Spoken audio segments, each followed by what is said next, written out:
السلام علیکم ورحمۃ اللہ وبرکاتہ۔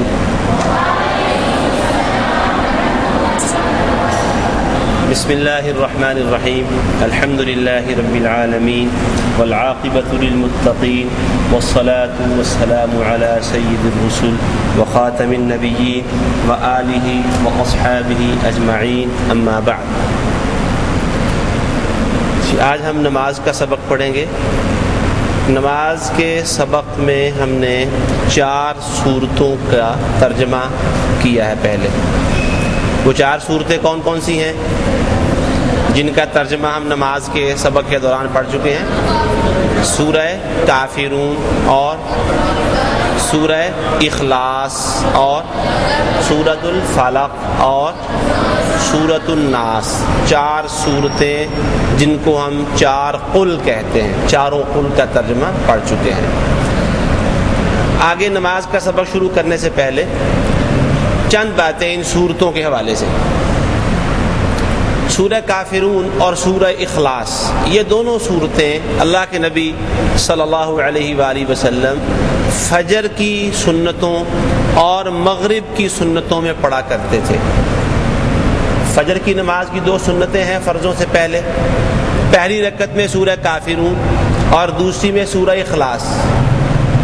مغرب کی نماز فرضوں کے بعد 2 سنتیں ہیں، پہلی رکعت میں سورہ الکافرون اور دوسری میں سورہ الاخلاص۔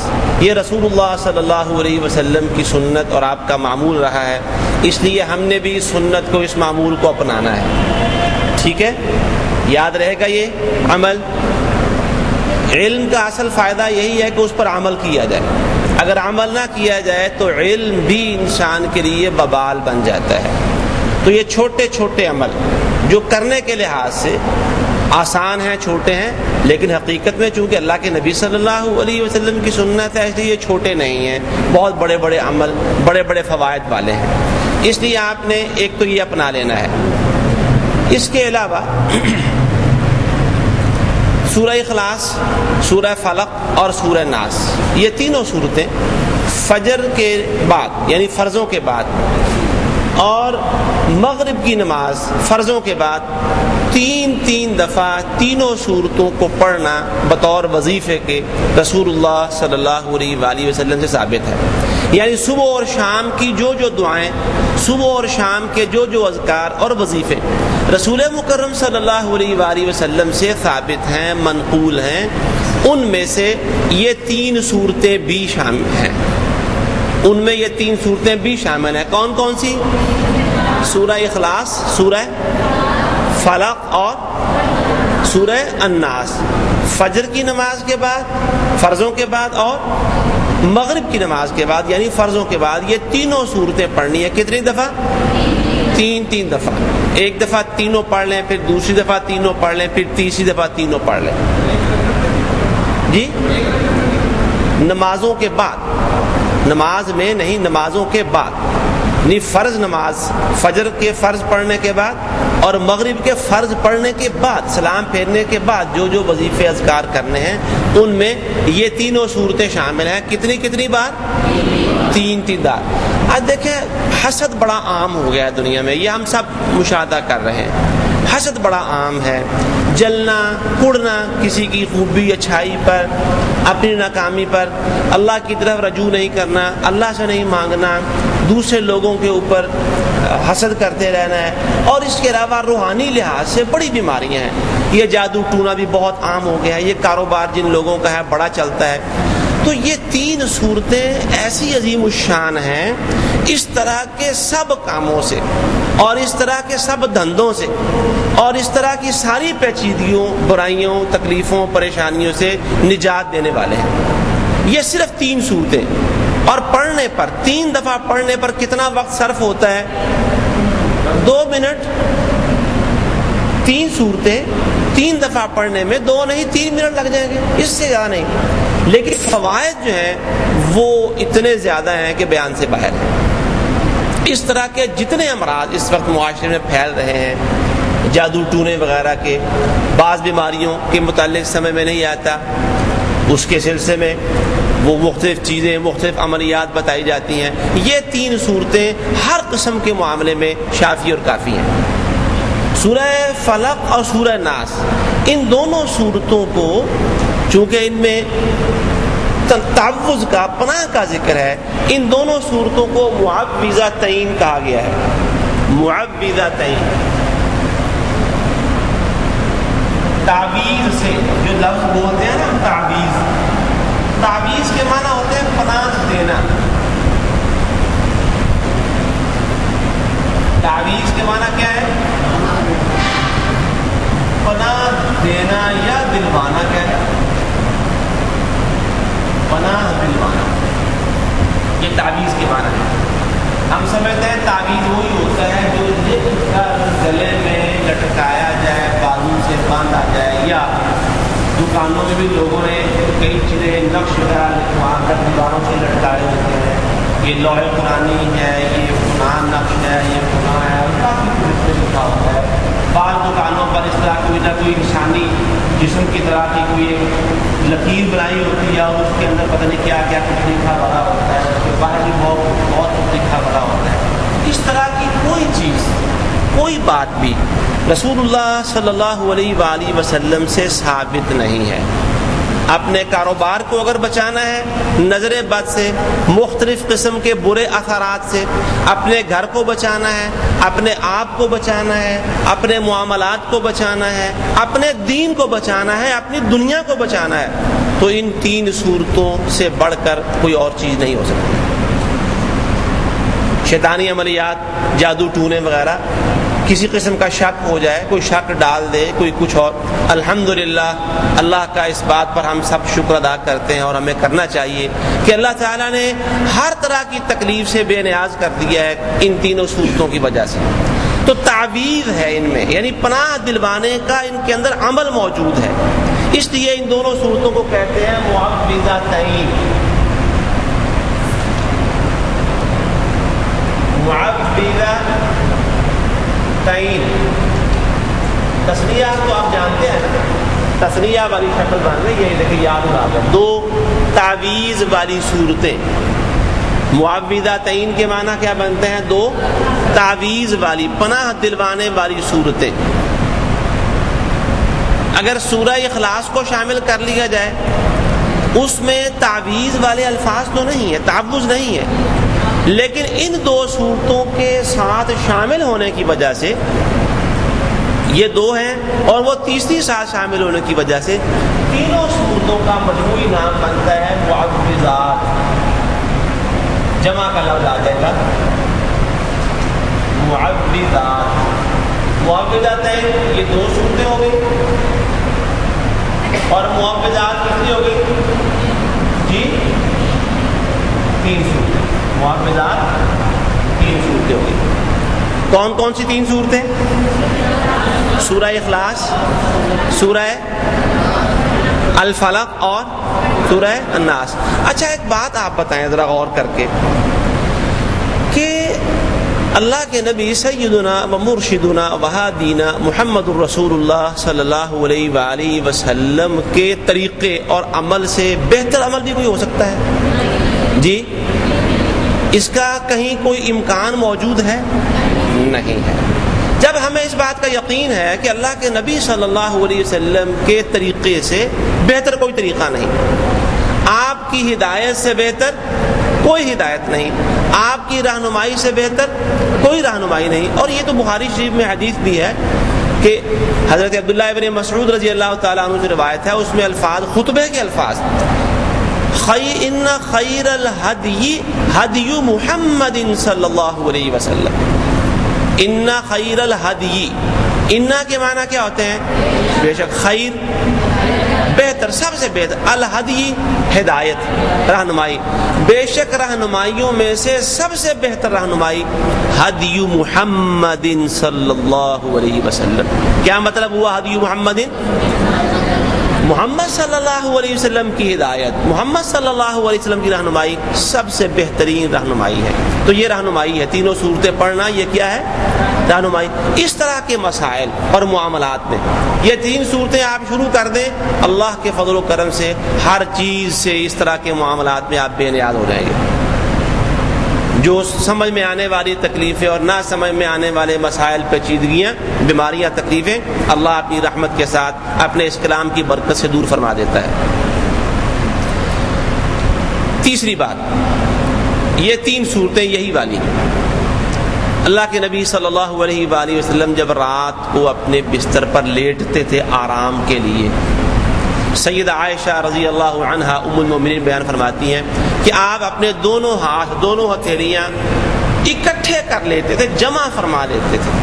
اب اکٹھا کرنے اور جمع کرنے کی کیفیت ویسے حدیث میں واضح نہیں، وہ اس طرح ہتھیلیاں آپس میں یوں ملاتے تھے، یا ہاتھوں کا آپس میں یوں ایک معانقے کی شکل بنا لیتے تھے، یا وہ دعائیہ انداز تھا، یا یوں اس طرح اکٹھا کر لیتے تھے۔ جمع کرنے کا، ملانے اور اکٹھا کرنے کا ذکر ضرور ہے، کیفیت واضح نہیں۔ کوئی بھی کیفیت ہو سکتی ہے، یوں بھی ہو سکتا ہے، ایسے بھی ہو سکتا ہے، جی ایسے بھی کر سکتے ہیں۔ بہرحال دونوں ہاتھ نبی کریم صلی اللہ علیہ وسلم سامنے اکٹھے کر لیتے اور اس کے بعد یہ 3 صورتیں پڑھتے۔ 3 صورتیں پڑھ کر اپنے ہاتھوں پر پھونک مارتے تھے، پھونک مارتے تھے اپنے ہاتھوں پر، اور پھر اپنے دونوں ہاتھ، دونوں ہتھیلیاں مبارک اپنے چہرے پر پہلے ملتے سامنے، پھر اپنے سر مبارک پر یوں ملتے، پھر اس کے بعد جسم کے اگلے حصے پر، سارے حصے پر آگے آگے ہاتھ پھیرتے، اور اس کے بعد جسم کے پچھلے حصے پر جہاں جہاں تک ہاتھ آسانی سے جا سکتا تھا اپنے پورے جسم پر پچھلے حصے پر بھی ہاتھ ملتے تھے۔ یہ عمل اپنے بستر پر بیٹھ کر حضرت صلی اللہ علیہ وسلم 3 مرتبہ کرتے تھے۔ کتنی مرتبہ؟ 3 مرتبہ، اور متواتر کرتے تھے، کبھی کبھار نہیں، متواتر کرتے تھے۔ یہاں چلتے چلتے یہ واقعہ بھی بتا دوں، حدیث کی کتابوں میں موجود ہے کہ ایک دفعہ یہودیوں نے رسول اللہ صلی اللہ علیہ وسلم کو اپنے راستے کی رکاوٹ اور راستے کا پتھر سمجھتے ہوئے کئی دفعہ ہٹانے کی کوشش کی تھی۔ آپ کو قتل کرنے کی، شہید کرنے کی کئی وارداتیں انہوں نے کی تھی۔ ان میں سے ایک واردات یہ بھی تھی کہ وہ سامنے تو کامیابی نہیں ہو رہی، کوئی ایسا جادو چلایا جائے کہ جادو کے اثر سے ان کو مار دیں۔ اس کے اثرات رسول اللہ صلی اللہ علیہ وسلم پر کچھ نہ کچھ ہوئے جتنے اللہ کو منظور تھے، لیکن اللہ نے پھر وحی کے ذریعے بتایا کہ یہ دونوں صورتیں آپ پڑھیں خاص طور پر۔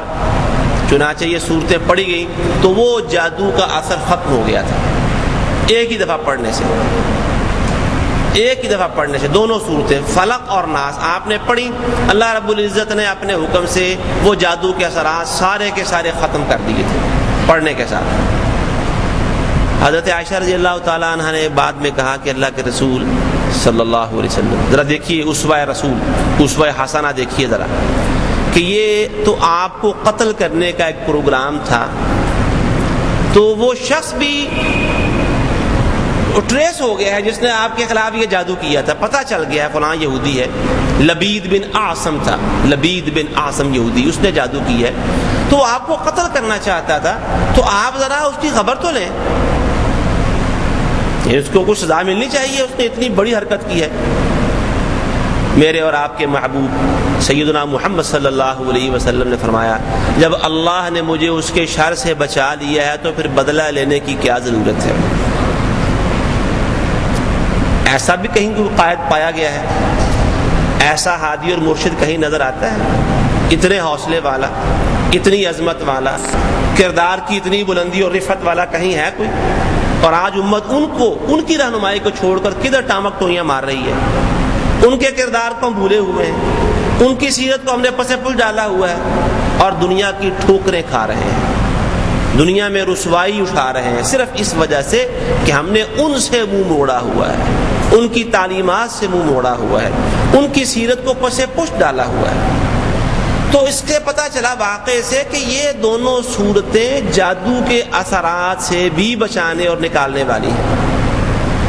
اگر کسی کو یہ شک ہو جائے کہ میرے اوپر، میرے معاملات پر کسی طرح سے کوئی جادو، اور یہ لفظ آج کل چلتا ہے، یہ بندش کی ہوئی ہے کسی نے، وہ کیا کہتے ہیں کہ مرے ہوئے کو مارے شاہ مدار والا معاملہ ہے. لوگ پہلے ڈرے ہوئے ہوتے ہیں, تو وہ جب کسی ایسے پروفیسر صاحب کی خدمت عالیہ میں لوگ حاضر ہوتے ہیں, ان کی بارگاہ کے سارے آداب ملحوظ رکھتے ہوئے, تو وہ سمجھ جاتے ہیں, تو وہ کہتے ہیں وہ بڑے ٹائم نہ لاگے ہو جناب تسی جے کتے ایک رات اور لنگ جاندی نہ تے پتہ نہیں کیڑا آسمان ڈگ پڑنا سی. وہ اور ڈراتے ہیں لوگوں کو, اور گھبرا جاتے ہیں. اور یہ میں کوئی سنی سنائی بات نہیں کر رہا, یہ بالکل سنی سنائی بات نہیں کر رہا, یہ مشاہدے کی بات کر رہا ہوں. ایسے کئی لوگوں کے ساتھ معاملہ ہوا اللہ کی توفیق سے, اللہ کی رحمت سے. یہ 3 صورتیں ان کو پڑھنے کے لیے بتائی گئی. تو ان 3 صورتوں کو مسلسل اپنانے سے, جو کچھ میں نے ابھی آپ کو کہا ہے اسی کے مطابق, نہ اس سے کم نہ اس سے زیادہ, کچھ اور نہیں کرنا پڑا سوائے اپنے معمولات کو ٹھیک کرنے کے. نمازوں کی پابندی, طہارت اور پاکیزگی کا اہتمام, سنت پر عمل, گھروں میں آتے جاتے السلام علیکم ورحمۃ اللہ, حلال کمائی, پاکیزہ نظر, پاکیزہ خیالات, پاکیزہ سوچیں, ہر معاملے میں پاکیزہ اور صاف ستھرا رہنے کی کوشش کرنی ہے. دل اپنے کو صاف پاک رکھنے کی کوشش کرنی ہے. خواہشات پاک ہونی چاہیے, لباس پاک ہونا چاہیے, کمائی پاک ہونی چاہیے. ناپاکی والے جتنے کام ہیں ان سے بچنے کی کوشش کرنی ہے, اجتناب کرنا ہے. تو ان صورتوں کو پڑھے, اللہ اپنے فضل سے ٹھیک کر دے گا. تو وہ معاملے جو بتایا گیا تھا کہ بس لمحوں کی تاخیر ہوئی ہے, اگر آپ اتنے لمحے اور لیٹ ہو جاتے تو پتہ نہیں کیا ہو جانا تھا, اللہ نے اپنی رحمت سے ان صورتوں کی برکت سے سب معاملات ٹھیک کر دیے. تو یہ تینوں صورتیں رات کو بستر پر بیٹھ کر, جب آپ نے لیٹنا ہے سونا ہے, اس سے پہلے بیٹھ کر اپنی ہتھیلیوں کو جمع کر لینا ہے, اکٹھا کر لینا ہے, اور یہ تینوں صورتیں پڑھ کے کیا کرنا ہے, ہاتھوں پر, دونوں ہاتھوں پر پھونکنا ہے. اور اس کے بعد کیا کرنا ہے, سب سے پہلے اپنے چہرے پر ہاتھ ملنے ہیں ہاتھ, اور اس کے بعد اپنے سر پر, پھر اس کے بعد جسم کے سامنے حصے پر, اور اس کے بعد جسم کے پچھلے حصے پر, پورے پر جہاں تک ہاتھ جا سکے. اور یہ عمل 3 دفعہ کرنا ہے. ام المومنین سیدہ عائشہ رضی اللہ عنہا فرماتی ہیں کہ جب اللہ کے رسول صلی اللہ علیہ وسلم اپنی زندگی کے آخری مرض کا شکار تھے, جس سے آپ شفا یاب نہ ہو سکے, اس دوران آپ میں ہمت نہیں رہی تھی کہ آپ خود یہ دم کر سکیں, تو میں نے آپ کی اجازت اور مشورے سے یہ صورتیں خود پڑھ کے آپ کو دم کرنا شروع کر دیا تھا. اگر اس طرح کی کیفیت ہو کسی مریض کی, یا کوئی چھوٹا بچہ ہے, تو اس کو پڑھ کے آپ ہاتھوں پہ پھونک مار کے اس کے ہاتھ پھیر دیں. بچوں کو اکثر نظر لگ جاتی ہے. جس آدمی کا یہ معمول ہو کہ یہ صورتیں روزانہ پڑھ کر سوتا ہو رات کو روزانہ, اور جو دن بھر کے معمولات میں نے بتائے ہیں, فجر کے بعد بھی اور مغرب کے بعد بھی, اللہ تعالیٰ اس کے مسلسل پڑھتے رہنے سے اس میں برکت ڈال دیتا ہے. تو نظر والے بچے کو دم کر دیں ایک دفعہ پڑھ کے, تو اللہ تعالیٰ کے فضل سے بچہ ٹھیک ہو جاتا ہے. نظر کے اثرات, نظر بد کے اثرات ختم ہو جاتے ہیں. چوتھی اور آخری بات, باقی 3 نمازیں رہ گئی ہیں. فجر اور مغرب کے علاوہ کتنی نمازیں؟ 3, ظہر, عصر اور عشاء کی نماز. ان تینوں نمازوں میں فرضوں کے بعد یہی تینوں صورتیں ایک دفعہ, صرف ایک دفعہ. ان نمازوں کے بعد بھی ہیں لیکن ایک مرتبہ, صبح اور شام کو 3 مرتبہ. تو کون اس کے لیے اب اس کو ہمیشہ پوری زندگی میں عمل کرنے کے لیے تیار ہے؟ ان معمولات کو سب تیار ہیں؟ الحمدللہ, جزاکم اللہ. اور دیکھیے, ہاتھ نیچے کر لیں, جزاکم اللہ. ایک بڑا شیطان بڑا داؤ لگاتا ہے. پہلے تو گھر والوں سے کچھ, جو گھر کے افراد اس معمول کو جانتے نہیں ہیں, ان کے سامنے کرتے ہوئے ذرا ہیزیٹیشن ہوگی, یہ کیا جھاڑ پھونک شروع کر دی, اس نے کبھی اس کو دیکھا نہیں ہے. مہمان آئے ہوئے ہیں تو ان کے سامنے بھی ایسا ہو سکتا ہے. آپ خود کہیں مہمان چلے گئے ہیں تو وہاں پہلے کبھی نہیں ایسا کیا تھا, اب کر رہے ہیں تو وہ حیران ہوں گے, یہ کیا شروع کر دیا. تو اس کا بڑا بہترین حل ہے کہ آپ یہ معلومات جو الحمدللہ حدیث کی کتابوں سے ثابت شدہ ہیں, آپ لوگوں کو پہنچائیں, گھر والوں کو بتائیں. آج گھر کے سب افراد کو, آپ میں سے جس کے گھر کے باقی افراد یہاں نہیں آئے, وہ گھر میں ہیں, آپ نے جا کر ان کو ایجوکیٹ کرنا ہے, یہ عملیات بتانے ہیں. ٹھیک ہے نا. سب نے یہ عملیات گھر میں جا کر بتانے ہیں, ان کو اس سے آگاہ کرنا ہے, باخبر کرنا ہے, اور پھر اس کے ساتھ ہی خود اس پر عمل کرنا شروع کر دینا. سفر میں ہے یا حضر میں ہے, مہمان آئے ہوئے ہیں آپ کے پاس یا آپ بطور مہمان کہیں گئے ہوئے ہیں, آپ نے ان معمولات کو چھوڑنا نہیں ہے. نمازوں کے بعد, صبح اور شام, اور رات کو سونے کے وقت. حضرت عقبہ بن عامر کہتے ہیں رضی اللہ عنہ کہ مجھے نبی کریم صلی اللہ علیہ وسلم نے فرمایا کہ اے عقبہ, تمہاری زندگی کی کوئی رات ان 3 صورتوں کو پڑھے بغیر نہیں گزرنی چاہیے. اور کرے ذرا. عقبہ بن عامر رضی اللہ عنہ کہتے ہیں مجھے حضرت صلی اللہ علیہ وسلم نے فرمایا کہ زندگی کی کوئی رات ان 3 صورتوں کی تلاوت و قرات کے بغیر نہیں گزرنی چاہیے. آپ اندازہ کریں ان صورتوں کی اہمیت کا. عقبہ فرماتے ہیں رضی اللہ عنہ کہ آپ کے ارشاد فرمانے کے بعد میری زندگی کی کوئی رات بھی ان صورتوں کی تلاوت سے خالی نہیں ہے. یہی ہے نا کہ وہ صبر کھینچ, وہ نقشہ جس میں یہ صفائی ہو, ادھر فرمانے پیغمبر ہو, ادھر گردن جھکائی ہو, ادھر سے ارشاد ہوا اور ادھر سے امر ہو گیا. ایک رات بھی صورتوں کی تلاوت کے بغیر نہیں گزری. اور اب انشاءاللہ آپ کی اور میری بھی کوئی رات اس عمل سے جو رسول اللہ صلی اللہ علیہ وسلم کا بھی میں نے آپ کے سامنے پیش کیا ہے, اس کے بغیر کوئی رات ہماری نہیں گزرے گی. ٹھیک ہے, چھوٹے بچوں آپ نے بھی یاد رکھنا ہے, گھر میں جا کر بتانا بھی ہے اور ان پر عمل بھی کرنا ہے.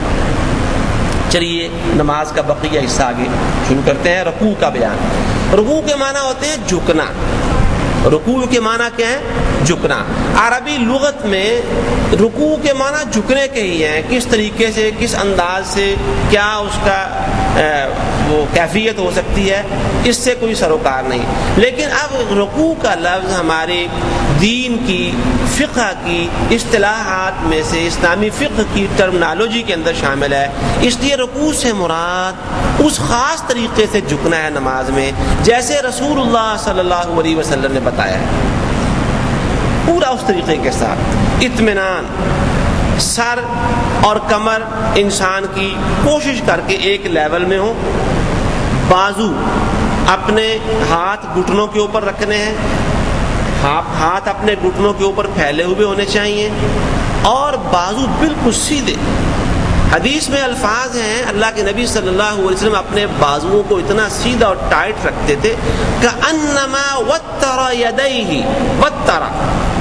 یہ جو کمان ہوتی ہے, کمان کے دونوں سروں کے ساتھ وہ رسی, تندی آپ کہہ رہے, جو باندھی جاتی ہے ٹائٹ کر کے, کافی ٹائٹ ہوتی ہے نا. وہ کیوں ٹائٹ رکھی جاتی ہے کہ اس کے ساتھ جب وہ نشانہ تیر پھینکنا ہے تو پوری قوت کے ساتھ تیر آگے جائے.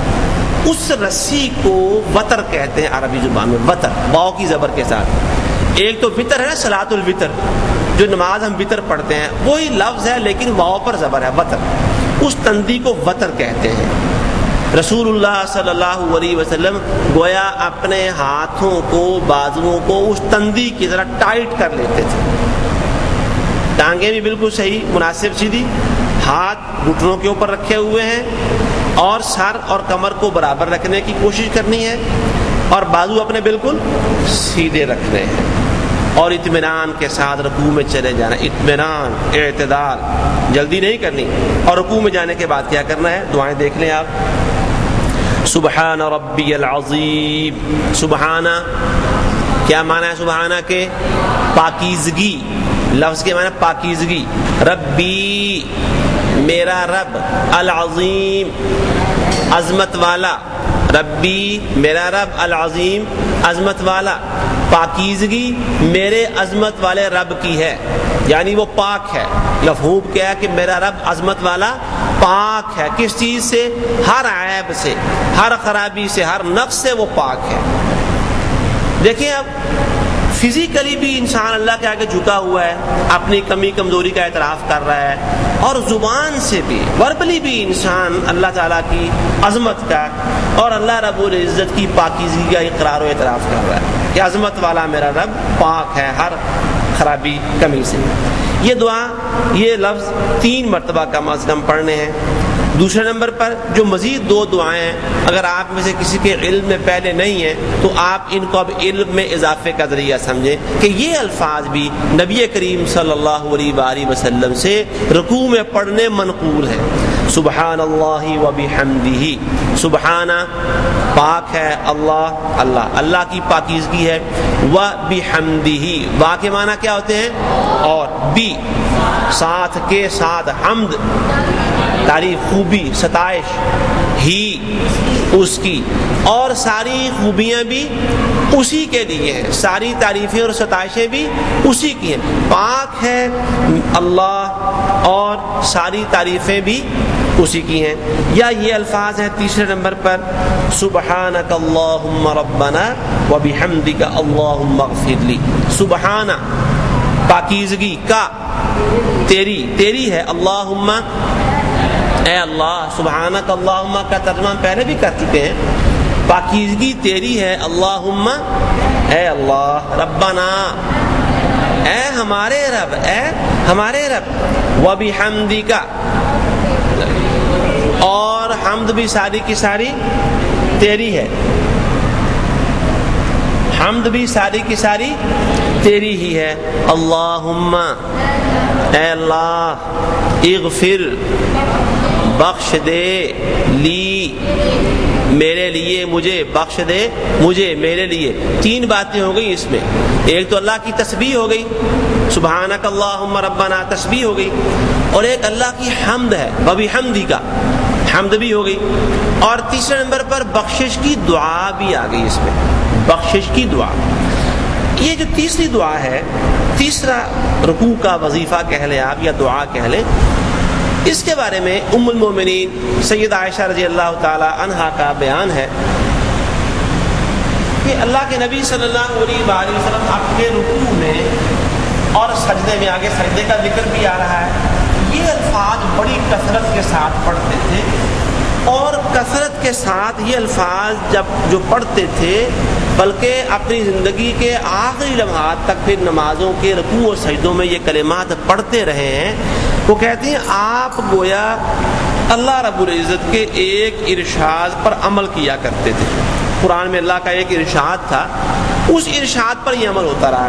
وہ ارشاد ایک مشہور چھوٹی سی صورت کے اندر ہے، قرآن مجید کی چھوٹی سی صورتوں میں سے ایک صورت ہے اذا جاء نصر اللہ، اس کی آخر میں الفاظ ہیں فسبح بحمد،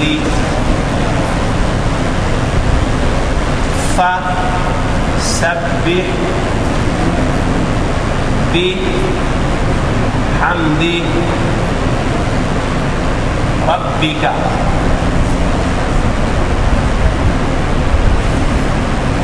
واستغفرہ۔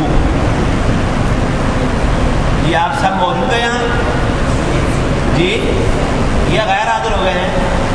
فسبح بحمد ربک واستغفرہ، فسبح اللہ کا حکم ہے، اللہ نے اپنے حبیب علیہ السلام کو حکم دیا، فپس سبح تسبیح کر، تسبیح کر، بحمد ربک، بی کے معنی ہوتے ہیں حمد، اپنے رب کی حمد کے ساتھ، تسبیح کر اپنے رب کی حمد کے ساتھ، واستغفرہ، واستغفر اور بخشش مانگ، واستغفر اور مغفرت طلب کر، اس سے اسے مغفرت بھی طلب کر۔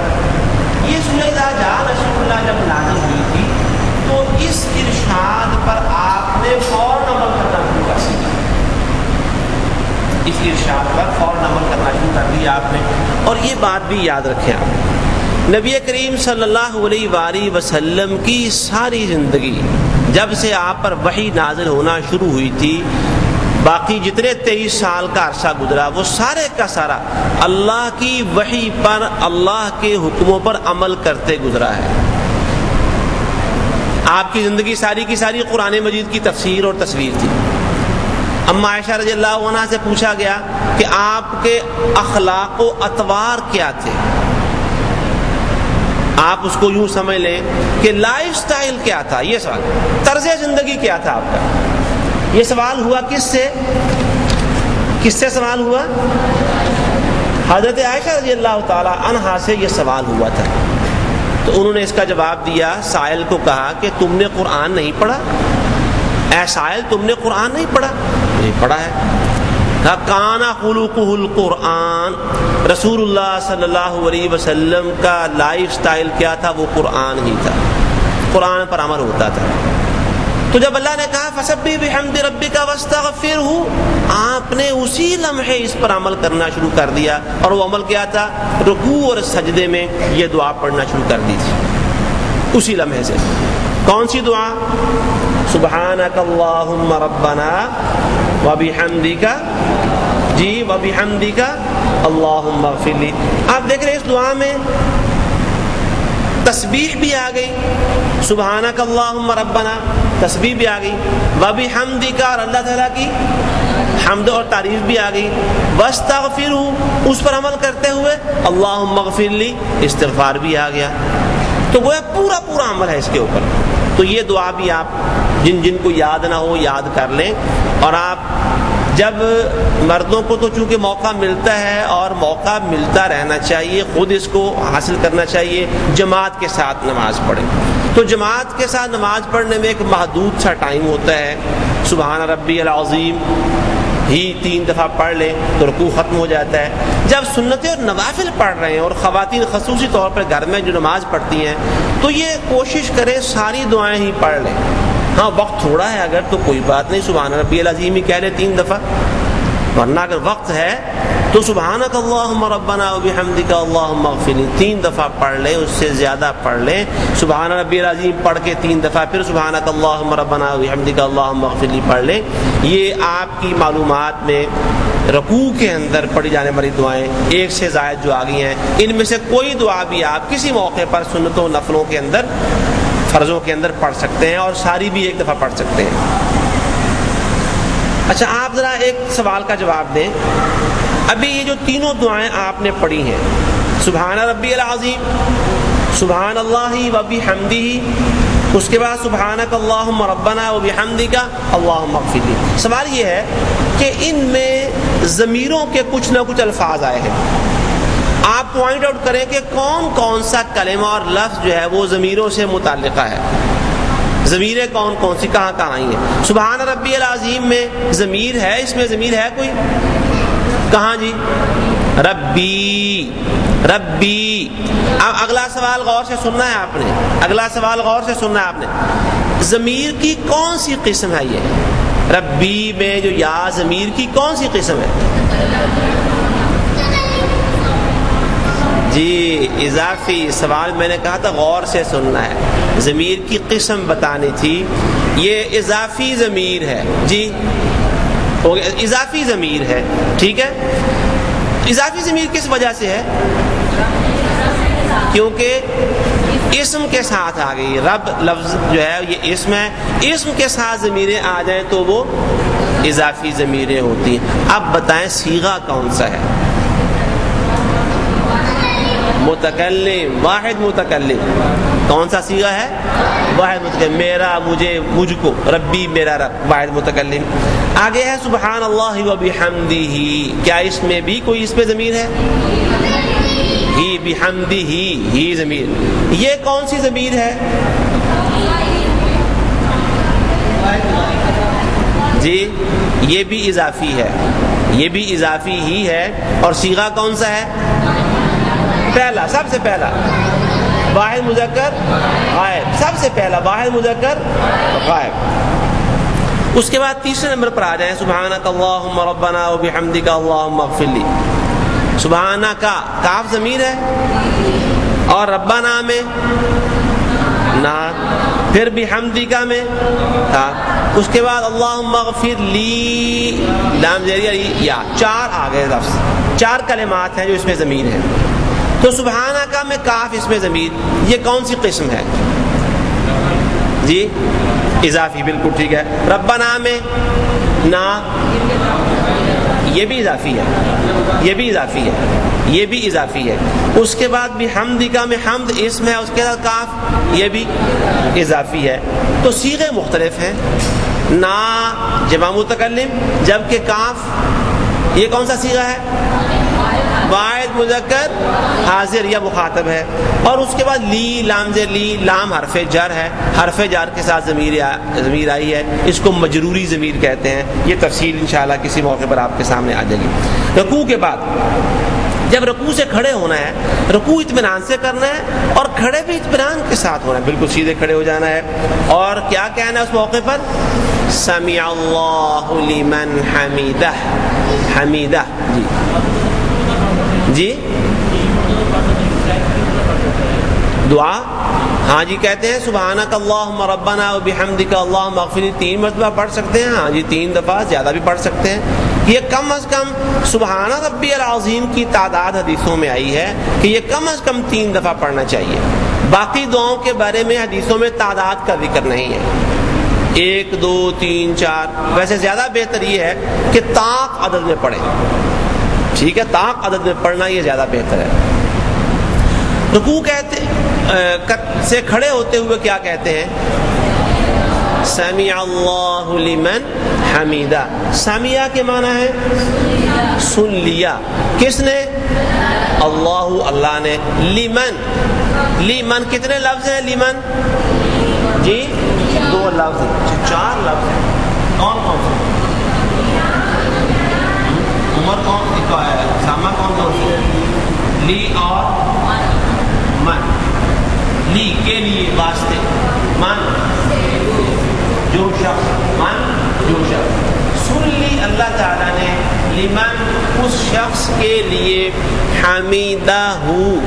حمیدہ، حمیدہ جس نے حمد کی، ستائش کی. ہو اس کی، جس نے اس کی حمد کی، اس نے اس کی سن لی. یعنی جو اللہ کی تعریف کرے گا اللہ اس کی دعا سنے گا. اللہ سے دعا کرنے کا ادب اور طریقہ یہ ہے اللہ کی تعریف پہلے کی جائے، اللہ کی حمد کی جائے، اللہ اس سے خوش ہو جاتا ہے. تو سمع اللہ لمن حمیدہ میں آپ بتائیں کہ کوئی فعل بھی آیا ہے؟ سامعہ فعل ہوگا، سن لیا، سن لی. اور حمیدہ، حمیدہ بھی فعل ہے. حمیدہ سامعہ کون سا فعل ہے؟ یہ 4 قسمیں پڑھی ہیں آپ نے فعل کی. کتنی قسمیں پڑھی ہیں؟ 4. کون کون سی 4 قسمیں؟ نمبر 1 فعل ماضی، نمبر 2 مضارع، نمبر 3 امر، نمبر 4 نہیں. تو یہ کون سا فعل ہے؟ دونوں فعل ماضی ہیں، دونوں فعل ماضی ہیں سامعہ. اور صیغہ کون سا ہے فعل ماضی کا؟ پہلا واحد مذکر غائب. حمیدہ ہو ضمیر آ گئی یہاں. یہ کون سی قسم بنتی ہے ضمیر کی؟ حمیدہ ہو جی قسم، ضمیر کی قسم جی مفعولی، فعل کے ساتھ آ گئی ہے. حمیدہ فعل ہے، فعل کے ساتھ آنے والی ضمیریں مفعولی کہلاتی ہیں. رکوع سے کھڑے ہو گئے تو اس کے بعد ہے ربنا ولک الحمد، یا ربنا لک الحمد بھی ہے، دونوں طرح حدیثوں میں آتا ہے. شروع میں تو ایسا تھا جیسے صحیح بخاری میں بھی حدیث ہے کہ نبی کریم صلی اللہ علیہ وسلم نے یہ بتا رکھا تھا کہ جب رکوع سے کھڑے ہوں تو سمیع اللہ لمن حمیدہ کہنا ہے.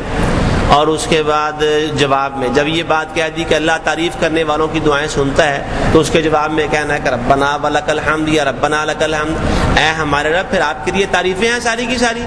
جب آپ تعریف کرنے والے کی سنتے ہیں تو ہم آپ کی تعریف کرتے ہیں. پھر تو اتنا ہی تھا. ایک دن نبی کریم صلی اللہ علیہ وسلم نماز پڑھا رہے تھے.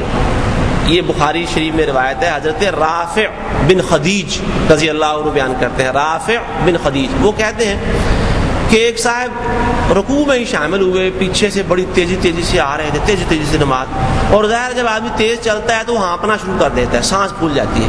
ویسے نبی کریم صلی اللہ علیہ وسلم نے نماز کی طرف مسجد میں جماعت کے لیے آتے ہوئے تیزی کے ساتھ چلنے سے منع کیا.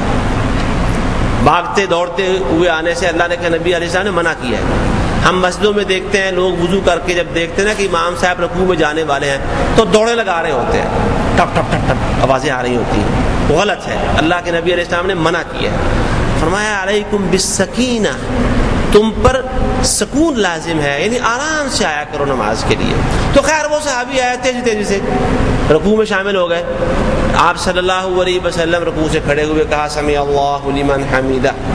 تو انہوں نے اسی طرح آواز تیز تیز اور سانس پھولا ہوا تھا تو کہنا کہ ربنا ولک الحمد حمدا کثیرا طیبا مبارکا فی، قدر بلند آواز سے کہا انہوں نے۔ تو سلام پھیرا، نبی کریم صلی اللہ علیہ وسلم نے پوچھا بھی یہ کلمات آج کس نے کہے ہیں حمدا کثیرا طیبا مبارکا فی والے؟ کچھ لمحہ خاموشی رہی، آپ نے پوچھا دوبارہ تو وہ صحابی کھڑے ہو گئے، کہنے لگے جی میں نے یہ کلمات کہے، میں نے کہے۔ آپ نے فرمایا کہ میں نے دیکھا کہ 30 کے قریب فرشتے آسمان سے دوڑے لگاتے آ رہے تھے، ہر ایک کی خواہش یہ تھی کہ یہ کلمات میں پکڑ لوں پہلے اور اللہ کے پاس جا کے پیش کر دوں۔ 30 کے قریب فرشتے، یعنی اتنے اللہ کے ہاں یہ کلمات پسند آئے کہ ان کو اللہ کے دربار میں پیش کرنے کے لیے 30 فرشتوں نے دوڑ لگا دی تھی۔ اتنے عظیم، اللہ کو اتنے پسند آئے۔ تو اس حدیث سے ان کلمات کی عظمت، اہمیت اور فضیلت بالکل واضح ہو جاتی ہے کہ اگرچہ نبی کریم صلی اللہ علیہ وسلم نے پہلے اس کا حکم نہیں دیا تھا، اب آپ کے سامنے ایک کام ہو گیا ہے، آپ نے اس کی تعریف کر دی، لہذا یہ بھی سنت میں شامل ہو گیا۔ اگر کسی کو یہ کلمات یاد نہ ہو تو وہ بھی یہ یاد کر لے اور ان کلمات کو بھی نماز میں شامل کر لے۔ کون سے؟ ربنا ولک الحمد تو پہلے ہی پڑھتے ہیں، مزید کیا ہے؟ حمدن کثیرا طیبا مبارکا فی۔ اچھا، یہ کلمات کس کس کو یاد نہیں ہیں؟ پہلے جن کو یاد نہیں ہے، چلیں تھوڑے ہی ہیں، یاد کریں گے انشاءاللہ جی، اور پڑھیں گے بھی انشاءاللہ العزیز۔ ٹھیک ہے، جزاک اللہ۔ ترجمہ کر لیں، اے ہمارے رب ولک الحمد، اور آپ ہی کے لیے ہے الحمد، ہر طرح کی تعریف، ہر قسم کی حمد آپ ہی کے لیے ہے۔ ٹھیک ہے ترجمہ جی؟ لکا کے معنی یہی ہے نا، تیرے لیے، تمہارے لیے، آپ کے لیے جی۔ آج خاموش تائیدی ہو رہی ہے ہر طرف جی، خاموش تائید چل رہی ہے آج زیادہ تر۔ لکا کے معنی کیا ہے؟ لا کا، لا کے لیے، واسطے کا، آپ، تیرا، تجھ، تو، آپ کے لیے، تمہارے لیے، تیرے لیے۔ حمدن، حمد تعریف، کثیرن بہت زیادہ کثیر، طیباً پاک پاکیزہ، مبارکاً برکت، فیہ اس میں، مبارکاً برکت کی ہوئی ہے، فیہ اس میں، یعنی برکت والی تعریف ہے جس میں برکت ہو۔ یہ الفاظ کے معنی ہو گئے جی، ہاں، برکت والی، مبارکاً فیہ برکت والی۔ یہ مبارک لفظ تو ہم عام بولتے ہیں نا ایک دوسرے کسی خوشی کے موقع پر، اور جناب مبارک ہو آپ کو۔ مبارک ہو کا مطلب کیا ہے؟ دعا ہے کہ اللہ تعالیٰ آپ کے اس کام میں اور برکت کر دے، امتحان میں پاس ہوئے ہو مبارک ہو، اللہ اور کامیابی نصیب فرمائے، کاروبار چل پڑا ہے مبارک ہو، اللہ تعالیٰ اور چلا دے اس کو۔ تو یہ برکت کی دعائیں دینا چاہیے ایک دوسرے کو۔ اس کے بعد سجدے کا بیان، سجدے کی دعائیں بھی قریباً وہی ہیں، ہم سجدے کی دعائیں پڑھ لیں، اس کے بعد آج کا سبق ختم کرتے ہیں۔ سجدہ کے لیے جھکتے ہوئے جاتے ہوئے بھی اللہ اکبر کہنا ہے، اور یاد رکھیں سجدے میں بھی اطمینان اور اعتدال ضروری ہے۔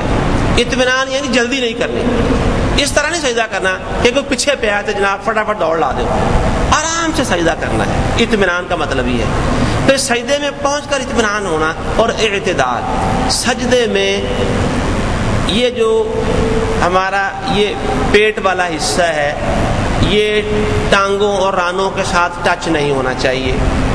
نبی کریم صلی اللہ علیہ وآلہ وسلم کا طریقہ یہی رہا ہے کہ آپ اس طرح سجدہ کرتے تھے، اور یہ بازو، یہ کونیاں، یہ پہلو کے ساتھ ملے ہوئے نہیں ہونے چاہیے۔ ٹھیک ہے، ان کو ذرا کشادہ ہونا چاہیے، تھوڑا سا الگ، یہ پیٹ والا حصہ ٹانگوں سے الگ ہونا چاہیے۔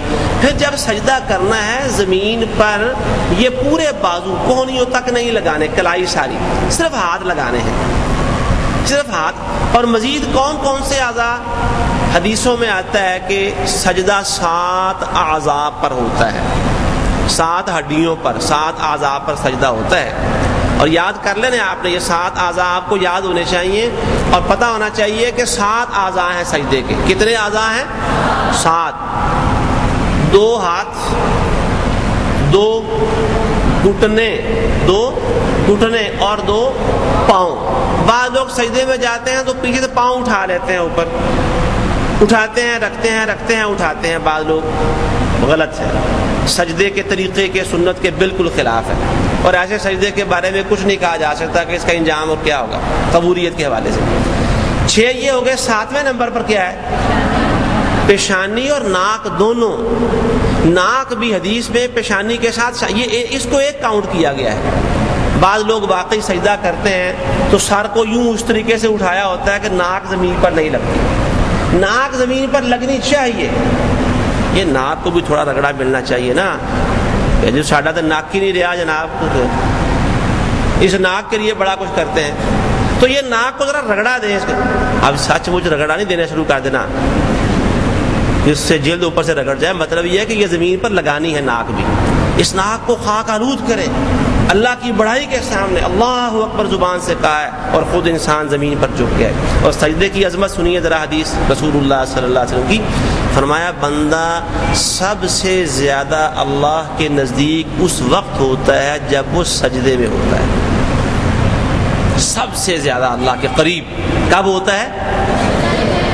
مطلب یہ جتنا جھکیں گے اتنا اللہ کی طرف بڑھیں گے، جو جتنا گرے گا اللہ کے آگے وہ اتنا اللہ کے قریب اور نزدیک ہو جائے گا، اور جو جتنا اوپر اٹھنے کی کوشش کرے گا، غرور، تکبر، فخر، غرور کا سر نیچا اور جھکنے والے کو اللہ اوپر اٹھاتا ہے۔ تو سجدہ ناک لگانی ہے۔ کتنے اعضاء ہو گئے؟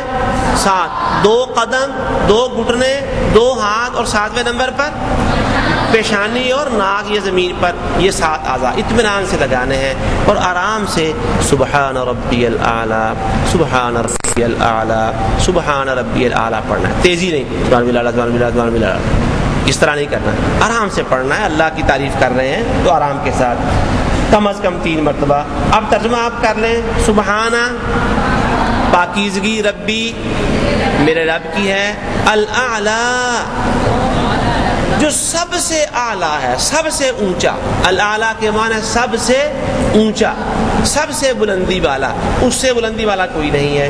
اور دوسری دعا وہی ہے جو پہلے آپ نے رکوع کے درمیان پڑھی، سبحانک اللہم ربنا وبحمدک اللہم اغفر لی، تو آپ یہ یا وہ یا دونوں ملا کر پڑھ سکتے ہیں 3 دفعہ سبحان ربی الاعلی، اور 1 دفعہ سبحانک اللہم ربنا وبحمدک اللہم اغفر لی، یا نری سبحانک اللہم ربنا وبحمدک اللہم اغفر لی پڑھ لیں۔ سجدوں کے درمیان کی دعا آگے آ رہی ہے، یہ انشاءاللہ کل کی نشست میں، اور بقیہ سبق جتنا سبق دعاؤں کی وضاحت کے حوالے سے میں نے پڑھایا ہے، اس میں سے کوئی بات سمجھ میں نہ آئی ہو، کسی لفظ کا ترجمہ، تشریح یا جو گرامیٹیکل انالیسس ہم نے کیا اس حوالے سے کوئی چیز رہ گئی ہو تو آپ سوال کر سکتے ہیں۔ جی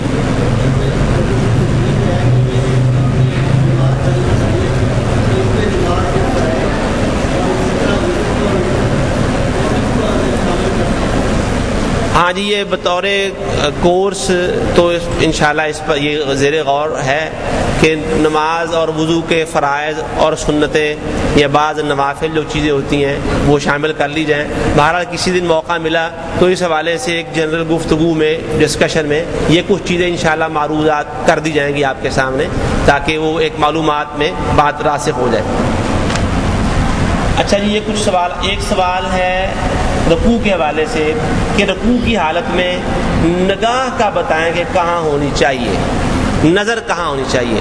نظر مجموعی طور پر جو پوری نماز کے حوالے سے ہے، ویسے اس میں اپنی جو سجدے والی حالت جگہ ہے جہاں آدمی سجدے میں جا کر اس کی حدود ختم ہو جاتی ہیں، اس سے نگاہ کو تجاوز نہیں کرنا چاہیے۔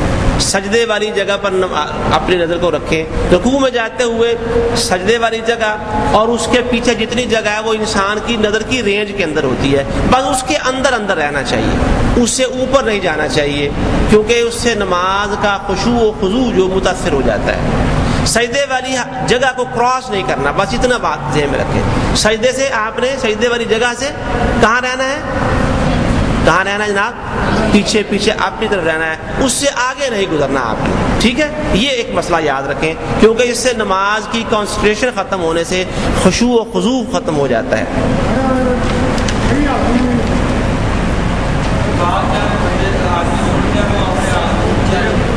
حضرت ام درداء رضی اللہ تعالی عنہ صحابیہ ہیں، بہت بڑی معروف حدیثوں کی روایت کرتی ہیں، بخاری شریف میں ان سے ایک روایت ہے، انہوں نے سجدہ کیا تو جو میں نے ابھی آپ کو اس طریقہ بتایا نا سجدہ کرنے کا، میں نے اس میں نہیں کہا کہ عورتوں کو اس طرح یا مردوں کو اس طرح کرنا چاہیے، بالکل اس کے مطابق حضرت ام درداء رضی اللہ تعالی عنہا نے سجدہ کیا، بخاری شریف میں یہ روایت ہے، اور اس میں یہی کہ بالکل اپنے پیٹ والے حصے کو اپنے رانوں سے الگ رکھ کر اور اپنے بازوؤں کو قدر کشادہ رکھ کر انہوں نے سجدہ کیا تھا، اور اسی کو اس میں ویسے فقہا کا اختلاف ہے، میں یہ بات پہلے آپ کو کر دوں کہ سجدہ بہت زیادہ سمٹ کر اور ایک گٹھری کی شکل میں زمین کے ساتھ چپک کر کرنا، اور پھر یہ اس سلسلے میں کہ یا اوپر ہو کر جیسے میں نے کہا کرنا ہے، تو جو صحیح احادیث میں نے بخاری شریف کا حوالہ دیا ہے میری نظر سے جتنی گزری ہیں اس میں یہ کہ مردوں اور عورتوں کے سجدے میں حدیث کے مطابق کوئی فرق نہیں ہے، اس میں احتیاطی پہلو ہیں، اس میں مزید الجھنے کی ضرورت نہیں ہے، مجھے جو بات معلوم ہے میں نے آپ کو بتا دی ہے، حدیثوں کی کتابیں ترجموں کے ساتھ چھپ چکی ہیں،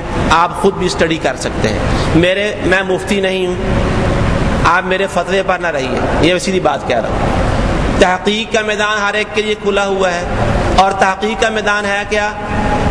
قرآن مجید جو آپ پڑھ رہے ہیں، عربی زبان سیکھ رہے ہیں، مطالعہ کریں، اور دوسرے نمبر پر احادیث، سیرت طیبہ، رسول اللہ صلی اللہ علیہ وسلم کی سنت، آپ حدیث کی کتابوں کا انہیں کنسلٹ کریں، مطالعہ کریں، عربی زبان کی روشنی میں سمجھنے کی کوشش کریں، اس سے جو بات آپ کو پھر معلوم ہو جائے مزید اس پر عمل کرنا شروع کر دیں، صرف فتوے پر نہ رہیے گا۔ آپ کو عربی زبان سکھانے پڑھانے کا مقصد یہ ہے کہ آپ خود بھی کچھ نہ کچھ کریں نا، اور پکی پکائی کھانے کے عادی بنے ہوئے ہیں، خود بھی پکایا کریں کچھ، اس کی قدر زیادہ ہوگی۔ یہ آپ کو عربی زبان اسی لیے پڑھائی جا رہی ہے، یہ لڑائی جھگڑے چھوٹی موٹی باتوں پر جو ہوتے رہتے ہیں اس کی وجہ یہ ہے، میں نے کچھ کہہ دیا، اس نے کچھ کہہ دیا، تیسرے نے کچھ اور بتا دیا، تو خود آپ بھی کچھ کریں، ٹھیک ہے جناب۔ باقی مسائل جو ہیں سوالوں کا جواب اسی کے اندر آ گیا، جتنے سوال میرے سامنے اس وقت موجود ہیں ان سب سوالوں کا جواب کس میں آ گیا ہے جی؟ خود تحقیق کریں، عربی زبان پڑھیں، پڑھتے رہیں، حدیث پڑھیں، قرآن پڑھیں، اور اس کو سمجھ کر عمل کرنے کی کوشش کریں۔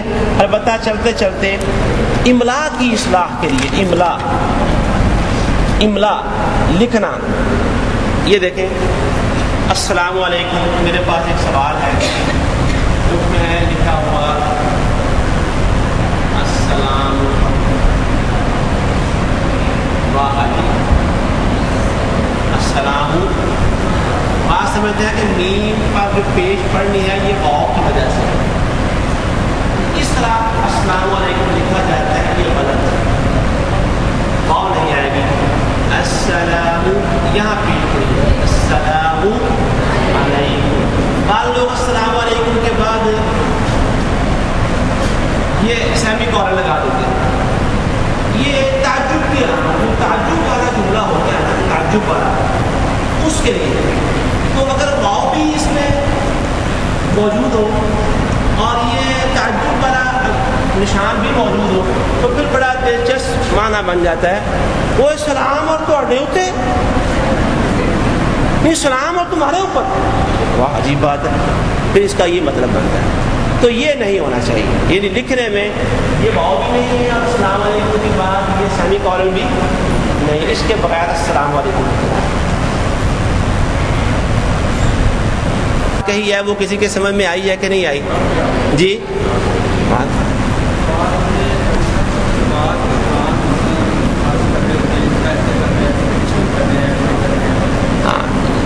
ہاں جی، اب کلاس ختم ہو گئی ہے، دعا پہلے پڑھ لیں، 31 منٹ ہو گیا میرے پاس۔ سبحانک اللہم و بحمدک اشہد ان لا الہ الا انت استغفرک و اتوب الیک۔ ہاں جی، نماز کے دوران السلام علیکم ورحمۃ اللہ وبرکاتہ۔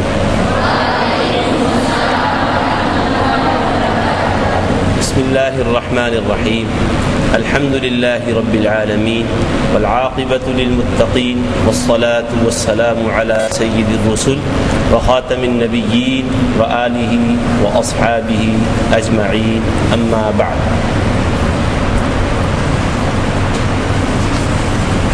غیر معمولی قسم کی صلاحیتوں کے اظہار کی دعوت دی گئی ہے، تو اس کے لیے ظاہر ہے کہ اتنی تیاری ہم میں سے ہر شخص کو کرنا پڑے گی.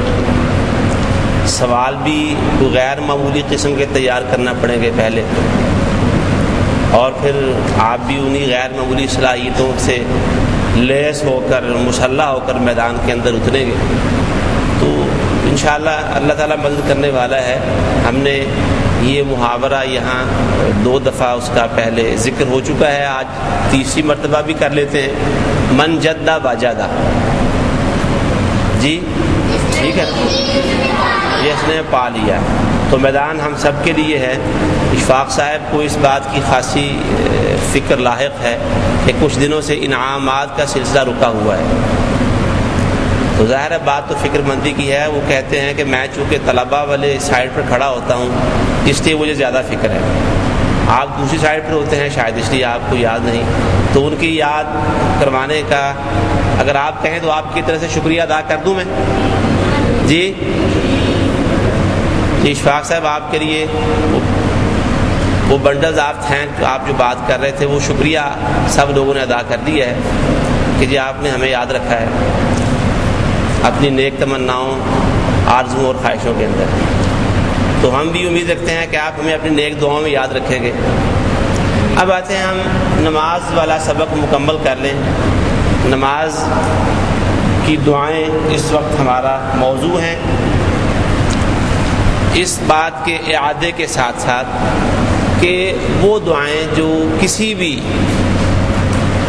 طالب علم یا طالبہ علم کے لیے نئی دعا ہو، جو پہلے کبھی سنی پڑی نہ ہو، تو وہ ساتھ ساتھ کوشش کر کے دعائیں یاد کرتے رہیں. یہ نبی کریم صلی اللہ علیہ وآلہ وسلم کا اپنی امت کے لیے ایک بہت بڑا تحفہ یہ ہے کہ مختلف موقعوں کے لیے کئی دعائیں بھی آپ سے منقول ہیں. یعنی ایک کی بجائے دو کی بجائے تینوں اکٹھی، یا تینوں میں سے کوئی ایک. تو آپ پڑھ سکتے ہیں جیسے ثنا سبحانک اللہم تو اکثر پڑھتے ہی ہیں. اس سبق کے دوران اللہم باعد بینی کا ذکر بھی ہوا. سبحان ربی العظیم تو سب کو آتے ہے کہنا، لیکن اس کے علاوہ بھی کل ایک دعا ہم نے پڑھ لی ہے سبحان ربی الاعلیٰ کی جگہ پر بھی.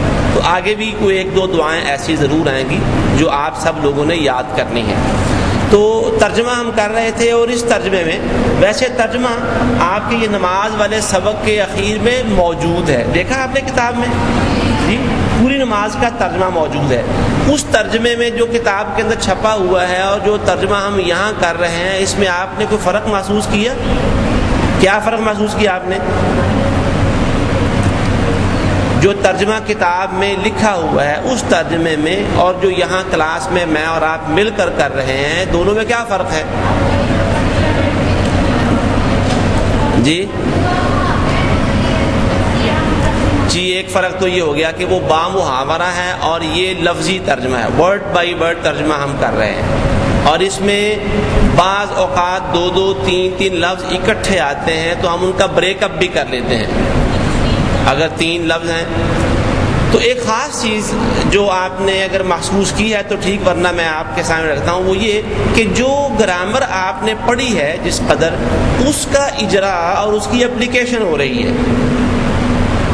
ٹھیک ہے، اسم فعل حرف کی پہچان بھی کسی قدر کرنے کی کوشش کر رہے ہیں. فعلوں میں فعل ماضی، مضارع، امر وغیرہ کی نشاندہی.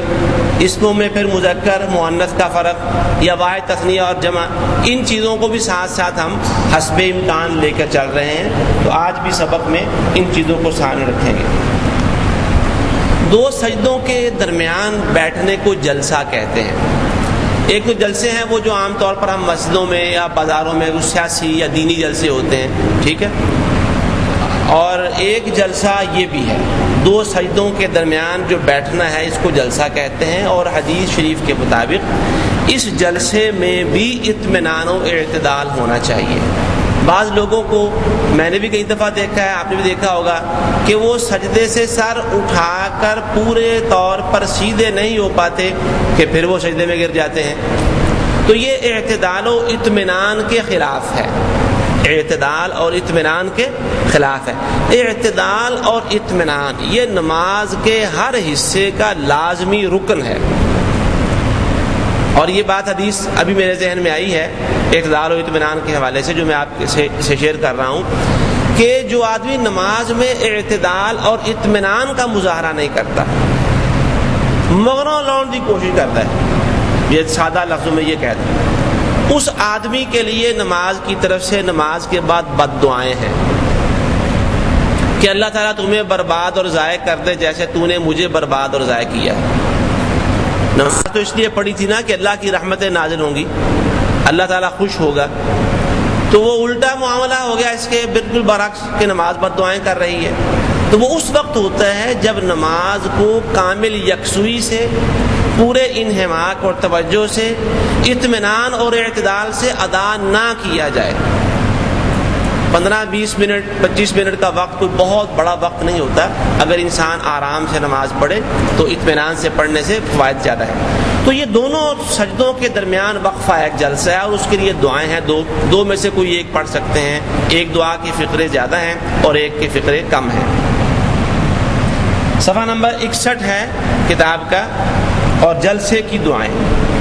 اللہم، اے اللہ، اغفر، بخش دے، اغفر، بخش دے، لی، مجھے، میرے لیے، اغفر، بخش دے، لی، میرے لیے، یعنی مجھے بخش دے۔ لی، یہ کتنے لفظ ہیں جی؟ 2 لفظ ہیں، لی 2 لفظ ہیں، ایک تو یہ ہو گیا لام، اور اس کے بعد دوسرا کیا ہے؟ یا۔ اس یا کو آپ پہچانتے ہیں جی؟ یہ یا کون سی ہے جی؟ یا متکلم، اس میں ضمیر آپ کہہ لیں، جس کے معنی میرا، مجھے، مجھ سے ہوتے ہیں، متکلم کی ضمیر، واحد متکلم کی۔ اے اللہ بخش دے، لی، میرے لیے یعنی مجھے، ورحمنی، ورحمنی، اور رحم فرمانی، مجھ پر رحم فرما، وعافینی، اور عافینی، عافیت میں رکھنی مجھے۔ عافیت کے ایک معنی تو یہ ہے تندرستی، صحت، اور عافیت میں ایک اور چیز بھی شامل ہے کہ ہر طرح کی پریشانی سے، ہر طرح کی مصیبت اور مشکل سے مجھے پناہ میں رکھ، محفوظ رکھ، امن میں رکھ۔ جسمانی تکلیف یعنی بیماری سے عافیت، اور اس کے علاوہ جتنی تکلیفیں پریشانیاں ہیں ان سب سے مجھے عافیت میں رکھ، محفوظ رکھ، امن میں رکھ، اطمینان میں رکھ۔ وعافینی، 2 طرح سے آپ ترجمہ کر سکتے ہیں، وعافی اور صحت عطا فرمانی مجھے۔ دوسرا ترجمہ وعافی، اور عافیت میں رکھنی مجھے۔ اگر آپ ترجمہ یہ سمجھ رہے ہیں صحت کے حوالے سے تو پھر آپ نے ترجمہ تھوڑا محدود کر لیا ہے، اور اگر آپ کے ذہن میں عافیت وسیع معنی میں ہے جس میں صحت والا معاملہ بھی آ گیا اور دیگر معاملات بھی آ گئے تو پھر ظاہر آپ کا کینوس وسیع ہو گیا ہے، بڑا ہو گیا ہے۔ وعافینی، اور عافیت میں رکھنی مجھے، وحدی، اور ہدایت دے، نی، مجھے ہدایت دے، اور یہ وہی دعا ہے جو سورہ فاتحہ میں بھی کر لی گئی تھی، وحدی، اور ہدایت دے، نی، مجھے ہدایت والے راستے پر چلا، ورزقنی، ورزقنی، اور رزق دے، نی، مجھے رزق بھی عطا فرما۔ بعض حدیثوں میں ان کے علاوہ بھی 2 فقرے آتے ہیں، 2 فقرے مزید بھی ہیں، یہاں جو درج ہیں یہ آپ یاد کر لیں، میں 2 فقرے وہ بھی یہاں بورڈ پر لکھ دیتا ہوں اور ان کے معنی بھی آپ غور کر لیں، اور پھر اس کے بعد اندازہ کریں کہ زندگی کا کون سا ایسا معاملہ ہے آج کے اس ترقی یافتہ دور میں، اور اس میں مصیبتیں بھی ترقی کر گئی ہیں، پریشانیاں بھی نت نئی آتی ہیں، کون سی پریشانی، کون سا مسئلہ، کون سی مشکل ہے جس کا حل ان دعاؤں کے اندر نہیں ہے۔ ان الفاظ میں سے جو مزید دوسری روایات اور احادیث کے اندر آتے ہیں، ایک فقرہ یہ بھی ہے وارفعنی، وارفعنی، اور ایک ہے وجبرنی، وجبرنی۔ ورفعنی کا مطلب ہے مجھے رفعت عطا فرما، بلندی، عزت، مجھے اونچا کر دے، لوگوں کے ہاں مجھے اونچا مرتبہ اور مقام عطا فرما دے۔ اور وجبرنی، اور میرے نقصان پورے کر دے، وجبر، اور نقصان پورے کر دے، نی میرے نقصانات کی تلافی کر دے۔ تمام نقصانات، دنیاوی نقصانات بھی ہو سکتے ہیں، جس طرح کسی شخص کو کاروبار میں گھاٹا پڑ سکتا ہے، یا اس کے علاوہ اور کئی طرح کے نقصانات ہو سکتے ہیں دنیا کے، اور دینی نقصانات بھی، دینی کمیوں کوتاہیوں کی بھی تلافی فرما دے۔ تو اب آپ دیکھیں، گناہوں کی بخشش والا معاملہ، اللہ سے رحمت طلب کرنے والی بات، صحت اور عافیت والا معاملہ، اور اس کے علاوہ رزق والا معاملہ، ہدایت والا معاملہ، نقصانات کی تلافی اور عزت، بلندی، یہ سب چیزیں اس دعا کے اندر آ گئی ہیں۔ تو کوئی میرا خیال ہے گوشہ اور خانہ زندگی کا ایسا نہیں جو اس دعا سے باہر رہتا ہو، کسی بھی حوالے سے، دینی حوالے سے اور دنیاوی حوالے سے۔ تو اس دعا کو ایک دفعہ پھر آپ غور کر لیں، اے اللہ اغفر لی، مجھے بخش دے، وارحمنی، اور مجھ پہ رحم فرما، وعافنی، اور مجھے عافیت نصیب فرما، واہدنی، اور مجھے ہدایت نصیب فرما، وارزقنی، اور مجھے رزق عطا فرما۔ یہ جو الفاظ ہیں، اغفر، ارحم، عافی، اہدی، ارزق، ان الفاظ کے بارے میں آپ کیا کہتے ہیں؟ اسم، فعل، حرف میں سے یہ کیا ہے؟ فعل ہے۔ فعل کی کون سی قسم بنتی ہے یہ؟ جی، فعل کی کون سی قسم بنتی ہے؟ 4 قسمیں آپ نے پڑھی ہیں۔ فعل امر، فعل امر، دعا کر رہے ہیں نا، دعائیہ تمام افعال جن میں درخواست اور گزارش ہوتی ہے، وہ تمام افعال، اور وہ افعال جن میں حکم دیا جاتا ہے، ان تمام کو کیا کہتے ہیں؟ امر، فعل امر کہتے ہیں۔ لہذا آپ کھل کھلا کر بتائیں کہ یہ فعل کون سا ہے؟ فعل امر۔ اس کے علاوہ باقی یا متکلم مسلسل آئی ہے زمینوں کے اندر۔ آگے چلیے صفحہ نمبر 62، اس پر ایک مختصر سی دعا لکھی ہے جس کے معنی آپ یقیناً جان چکے ہوں گے۔ ربی، اے میرے رب، اغفر، بخش دے، لی، مجھے، میرے لیے، رب اغفر لی، اے میرے رب مجھے بخش دے۔ اگر کسی کو لمبی دعا یاد نہیں ہے تو یہ تو فوراً یاد ہوگی رب اغفر لی، رب اغفر لی 2 دفعہ کہنا ہے۔ یہ 2 سجدوں کے درمیان دعا، اکثر میری معلومات کے مطابق لوگوں کو علم اور خبر نہیں ہے کہ 2 سجدوں کے درمیان بھی کوئی دعا ہوتی ہے۔ یہی وجہ ہے کہ سجدے سے سر اٹھانے کے فوراً بعد دوبارہ سجدے میں گر جاتے ہیں اکثر لوگ۔ اس سے اندازہ ہوتا ہے کہ انہیں اس دعا کا علم نہیں ہے۔ تو کم از کم رب اغفر لی، رب اغفر لی والی دعا جو ہے وہ تو ضرور پڑھنی چاہیے۔ اور اس میں ایک اصول یاد رکھیں، ایک میں اصول آپ کو بتاتا ہوں۔ نماز میں جہاں بھی 2 مختلف کاموں کے درمیان کوئی وقفہ آتا ہے، فاصلہ آتا ہے، اس میں دعا ضرور رکھی گئی ہے۔ جیسے رکوع اور سجدے کے درمیان کا ایک موقع ہے، اس میں کوئی نہ کوئی دعا تو ہے نا، آخر سمیع اللہ لمن حمیدہ کہتے ہیں، کہہ کے کھڑے ہو جاتے ہیں، اور اس کے بعد کیا ہے؟ ربنا ولک الحمد، کم از کم اتنا تو ہے نا، آگے مزید کر لیں حمدن کثیرا طیبا مبارکا فی۔ اسی طرح 2 سجدوں کے درمیان بھی دعا ہے، یہ موقع بھی دعا سے خالی نہیں رکھا گیا، اور اس کے لیے کم از کم دعا کیا ہے؟ جی کیا دعا ہے کم از کم؟ رب اغفر لی، رب اغفر لی، اتنی دعا ضرور کریں۔ آگے چلتے ہیں التحیات یعنی تشہد کی طرف۔ التحیات للہ والصلوات والطیبات۔ التحیات، الصلوات اور الطیبات کے الفاظ اس وقت آپ کے سامنے ہیں، ان کے بارے میں میرے 1-2 سوالات ہیں۔ پہلا سوال یہ ہے کہ یہ تینوں کلمہ کی کون سی قسمیں ہیں؟ کلمہ میں اسم فعل حرف آتا ہے، جی اسم ہے، کیا علامت ہے اسم کی؟ ال آ گیا ہے۔ مذکر ہیں یا مؤنث ہیں؟ دوسرا سوال جی، چلیں 2 دو جواب آئے ہیں، مذکر بھی اور مؤنث بھی. میں تیسرا سوال کرتا ہوں، پھر اس کے بعد شاید سب کا جواب دوسرے سوال کا متفق ہو جائے.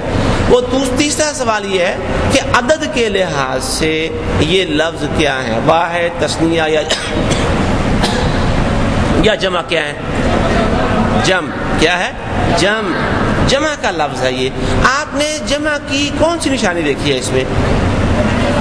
جی الف تا. شاباش. جمع کی نشانی کون سی ہے؟ تا. تو یہ جمع کی دو نشانیاں خاص طور سے آپ نے پڑھی ہیں. ایک یہ دیکھیے، ایک نشانی جمع کی واو ہے اور ایک ہے الف تا. دونوں جمع کی نشانیاں ہیں لیکن دونوں میں فرق ہے. واو جمع مذکر کے لیے، واو جمع مذکر کے لیے، اور الف تا جمع مؤنث کے لیے، جمع مؤنث کی جمع کے لیے. تو پھر دوسرے سوال کا جواب کیا ہوا جو میں نے پہلے بھی دیا تھا؟ جی مؤنث. ٹھیک ہے نا؟ تو یہ التحیات، الصلوات اور الطیبات، یہ تینوں کے تینوں لفظ عدد کے لحاظ سے جمع ہے اور جنس کے لحاظ سے مؤنث ہے، جمع مؤنث. التحیات تمام قولی عبادتیں، ورد وظیفے. قولی عبادتیں اور ورد وظیفے میں کوئی فرق نہیں ہے. ورد وظیفے زبان سے ہی ہوتے ہیں نا جی، اور قولی عبادتیں کا مطلب کیا ہے؟ زبان سے کی جانے والی عبادتیں. تو زبان سے کیا عبادت کرتے ہیں؟ یہی اللہ کو یاد کرتے ہیں، سبحان اللہ، الحمدللہ، لا الہ الا اللہ، اللہ اکبر، اور اس کے علاوہ استغفر اللہ وغیرہ جو بھی اچھے کلمات ہم بولتے ہیں. تو یہ تمام قولی عبادتیں ہیں، زبان سے کی جانے والی تمام ورد اور وظیفے. تمام ورد اور وظیفے، تمام قولی عبادتیں للہ، اللہ کے لیے. والصلوات، اور تمام بدنی عبادتیں. الصلوات بھی جمع ہے. ایک صلوات لفظ اردو میں ہمارے ہاں غصے کے موقع پر بھی بولا جاتا ہے. انہوں نے مجھے صلواتاں سنائی ہیں جناب. یعنی لفظ کتنا اچھا ہے اور اس کا استعمال کتنا منفی ہو گیا ہے. برا بلا کہنے کو اور مختلف قسم کی چھوٹی موٹی گالیاں بکنے کو کہتے ہیں انہوں نے مجھے صلواتاں سنائی ہیں. تو ویسے صلوات صلات کی جمع ہے، اور صلات کے معنی کیا ہوتے ہیں؟ نماز. تو تمام نمازیں مراد تمام جسمانی عبادتیں. نماز بھی چونکہ جسمانی عبادت ہے اس لیے الصلوات کے معنی کیا ہوئے؟ تمام جسمانی یا بدنی عبادتیں، وہ بھی اللہ کے لیے ہیں. وہ طیبات، الطیبات، طیبات یہ بھی جمع ہے، طیبات ان کی. تو اس سے مراد تمام صدقے، تمام خیراتیں، یا یہ کہہ رہے تمام مالی عبادات. تین قسم کی عبادتوں کا ذکر ہو گیا. کون کون سی تین قسم کی عبادتیں؟ جی قولی عبادتیں یعنی زبان سے کی جانے والی، اور دوسرے نمبر پر جی فعلی بدنی جسمانی عبادتیں. تیسرے نمبر پر تمام الطیبات کے معنی تمام مالی عبادتیں، اس پہ زکوٰۃ، صدقات، عطیات سب کچھ اس میں آ گیا. یہ سب کس کے لیے ہے؟ اللہ کے لیے. تو عبادت کی اگر غور کریں ہم، یہ تین ہی شکلیں بنتی ہیں. عبادت کی یہ تین ہی شکلیں بنتی ہیں. انسان عبادت یا زبان سے کرتا ہے، یا اپنے جسم کے باقی اعضاء سے کرتا ہے، یا مال کے ذریعے اللہ کی عبادت کی جاتی ہے. مال بھی انسان ہاتھ سے کماتا ہے اور ہاتھ سے ہی دیتا ہے. تو یہ عبادت کی تین ہی شکلیں ہیں. تو یہاں اس بات کا اقرار اور اعتراف ہے کہ ہر قسم کی عبادتیں کس کی ہیں؟ صرف اللہ کے لیے. اور اگر آپ غور کریں تو یہ الفاظ جو تحیات میں بیٹھ کر ہم کہتے ہیں، یہ تشریح اور تفسیر ہیں اس فقرے کی جو ہم نے قیام کی حالت میں کہا تھا، ایاک نعبد. ایاک نعبد کیا معنی ہے؟ ایاک نعبد کے جی کیا معنی ہے؟ ہم صرف تیری ہی عبادت کرتے ہیں، یعنی تیری عبادت کے علاوہ کسی کی عبادت نہیں کرتے. کون سی عبادت؟ وہ قولی عبادت ہو، وہ مالی عبادت ہو، وہ بدنی یا فعلی عبادت ہو، ہر طرح کی عبادت اللہ کا حق ہے. ہم ہر عبادت اللہ ہی کے لیے خاص کرتے ہیں. تو یہ اس فقرے کی ایاک نعبد کے فقرے کی تشریح یہاں آ گئی. التحیات للہ والصلوات والطیبات. اس کے بعد السلام علیک ایھا النبی. السلام سلام ہو، علیک تجھ پر، آپ پر، ایھا النبی اے پیغمبر صلی اللہ علیہ وسلم، اور تو باقی وہ بدنی یا فعلی عبادت ہو، ہر طرح کی عبادت اللہ کا حق ہے، ہم ہر عبادت اللہ ہی کے لیے خاص کرتے ہیں۔ تو یہ اس فقرے کی ایاک نعبد کے فقرے کی تشریح یہاں آ گئی، التحیات للہ والصلوات والطیبات۔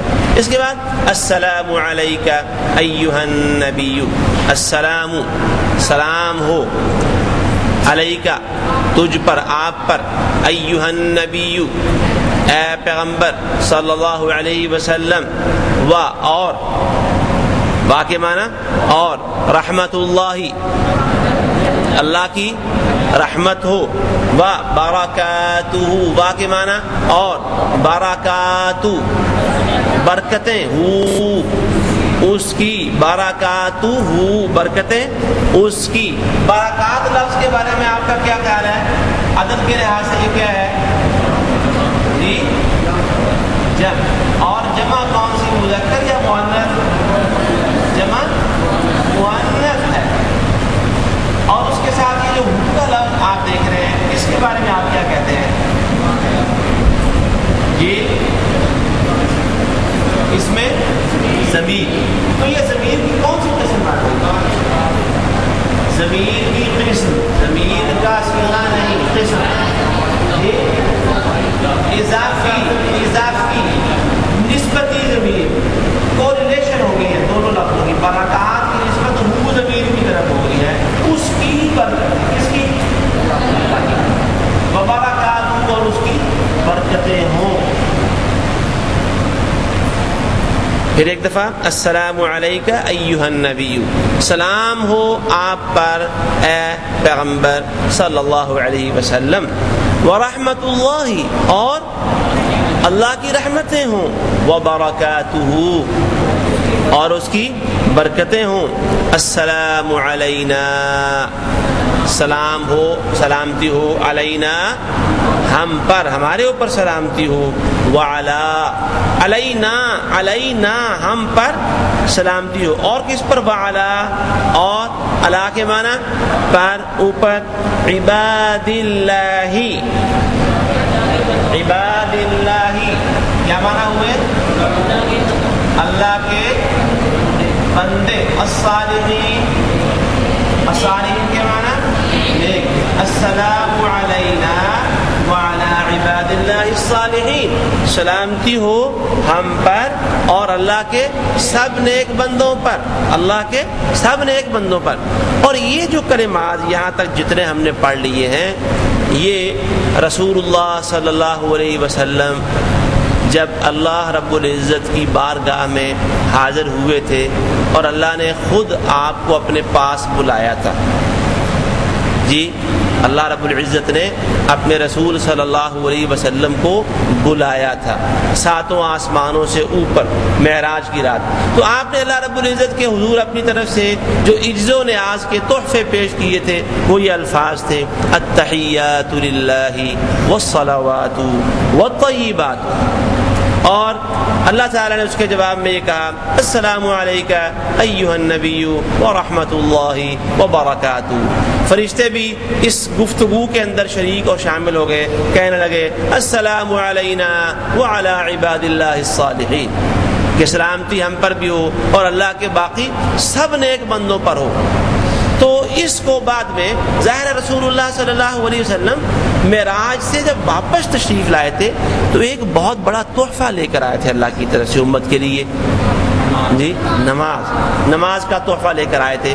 تو یہ جو گفتگو اللہ تعالیٰ کے ساتھ ہوئی تھی یہ والی خاص، اس گفتگو کو پھر نماز کا حصہ بنا دیا گیا اور باقی تعلیمات بھی نماز کے سلسلے میں دے دی گئی۔ اچھا جناب، یہاں دو لفظوں پر مزید غور کریں آپ، علینا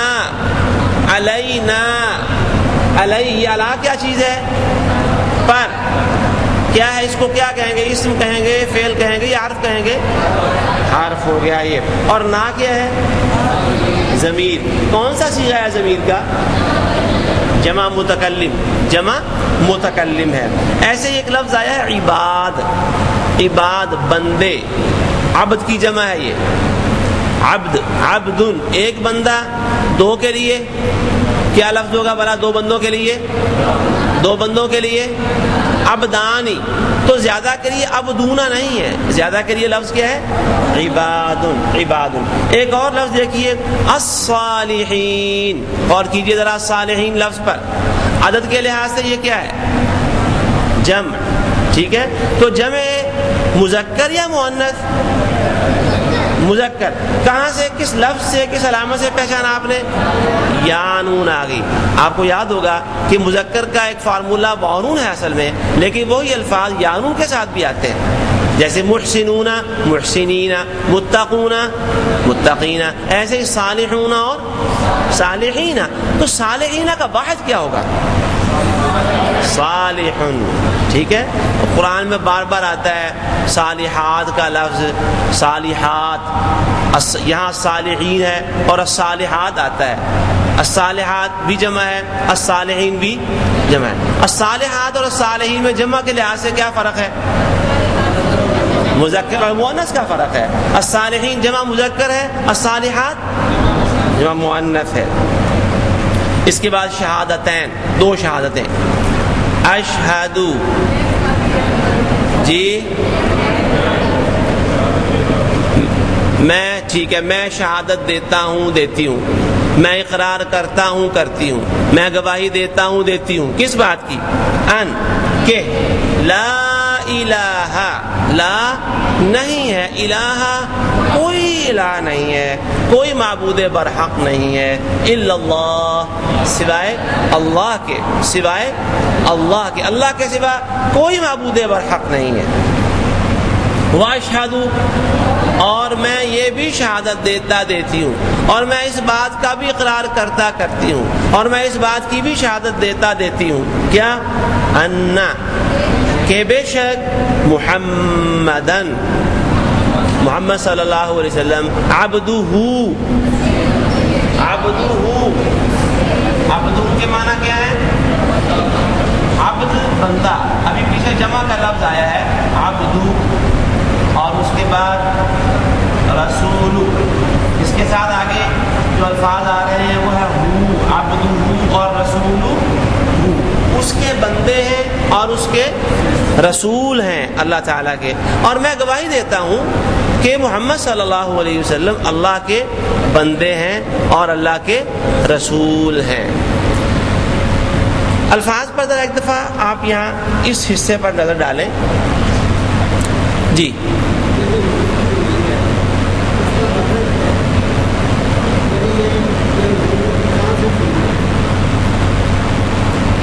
کہاں سے؟ میں سوال سمجھ نہیں سکا آپ کا۔ ہاں جی،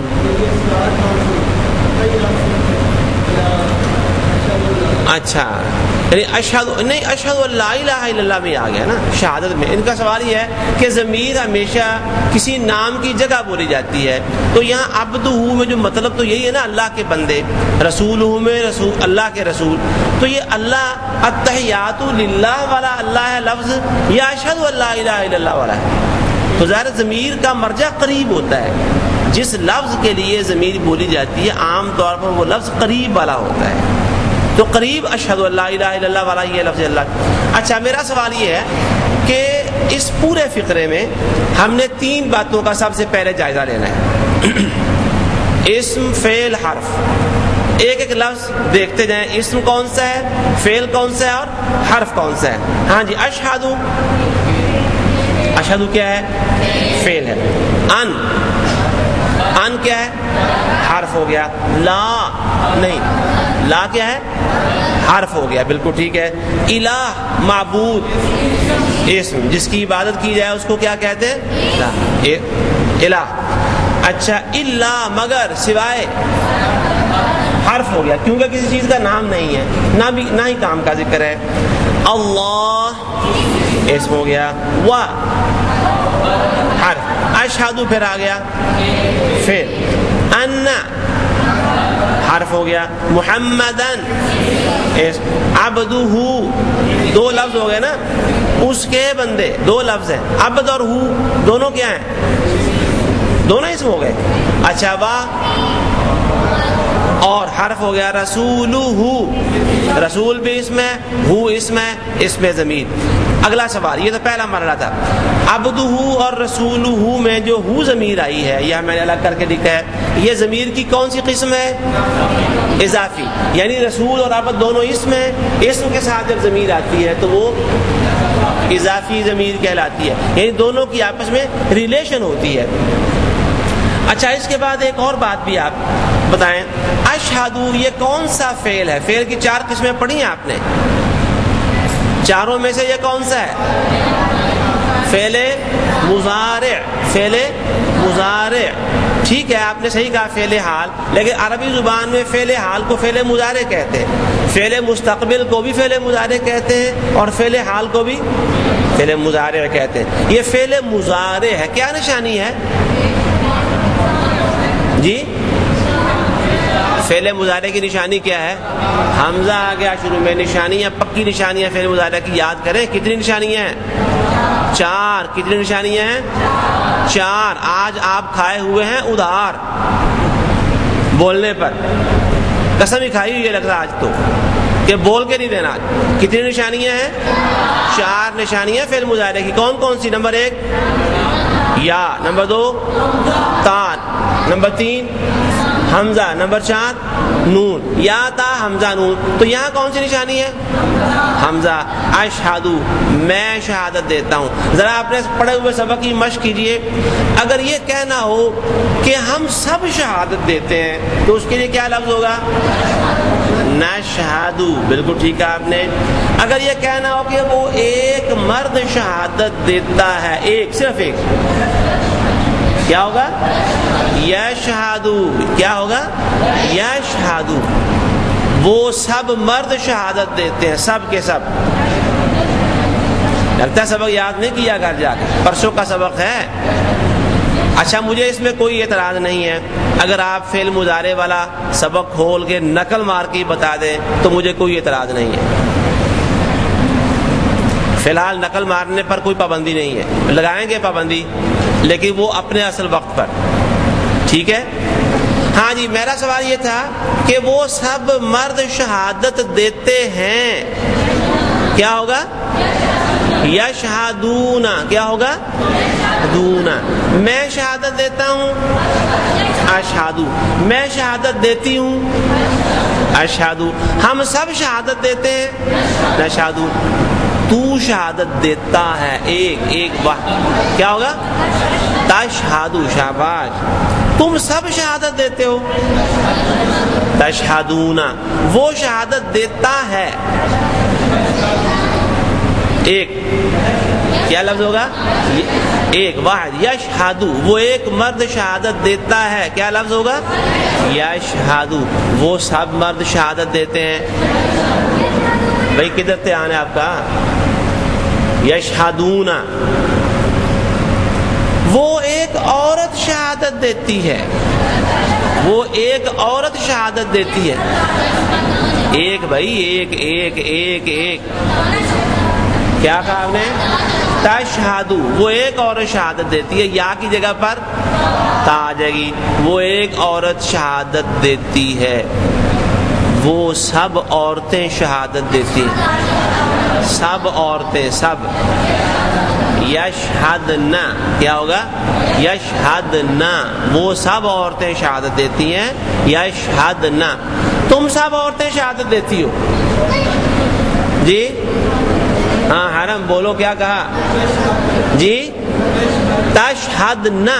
تشہدنا. میں آپ کو اس لیے پریکٹس کروا رہا ہوں کہ مجھے اندازہ ہو جائے کہ آپ کہاں تک پہنچے ہیں.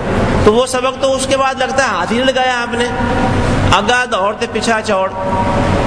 ٹھیک ہے، یہ نہیں کہ اپنے سبقوں کو یاد کر لیں ورنہ یہ برڈن بڑھتا جائے گا بڑھتا جائے گا بڑھتا جائے گا، پھر مشکل ہو جائے گی.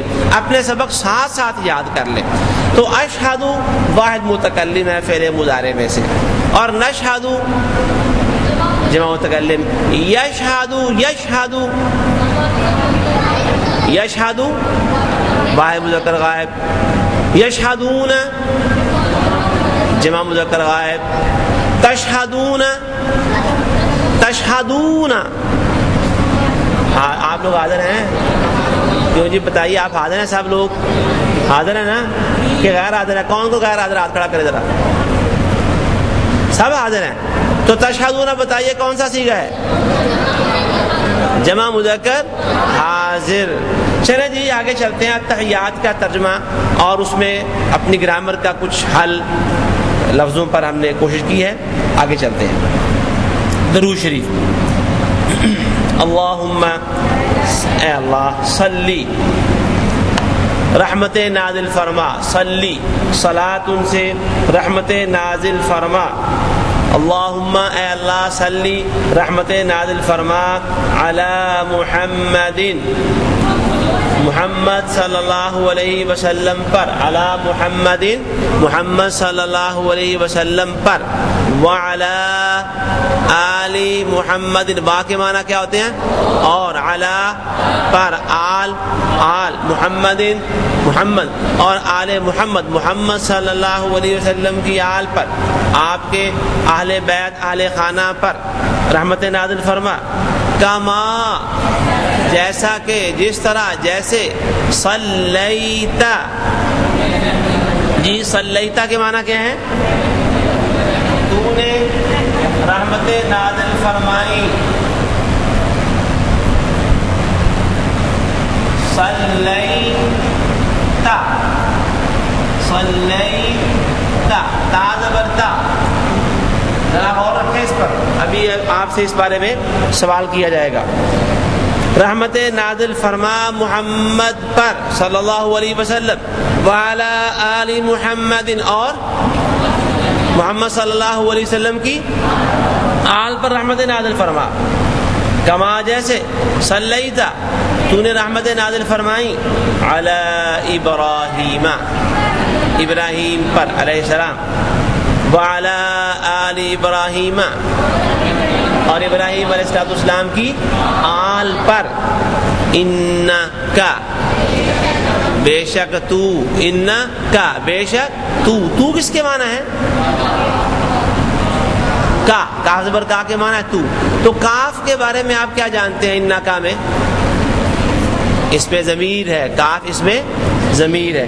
انکا بے شک تو حمید تعریفوں والا ہے. حمید تعریفوں والا ہے. مجید شان والا بزرگی والا. انکا بے شک تو حمید تعریفوں والا. مجید شان والا بزرگی والا ہے. بے شک تیری شان بڑی اونچی ہے, تیری تعریفیں بہت زیادہ بے حد و حساب ہیں. تو ایسا کر سکتا ہے, ہماری دعا قبول فرما اور محمد صلی اللہ علیہ وسلم پر اپنی رحمت نازل فرما. آگے چلیے. اللہم اے اللہ بارک. بارک برکت سے. برکات ابھی جمع آپ نے پڑھا ہے لفظ. برکات اس کا واحد ہے.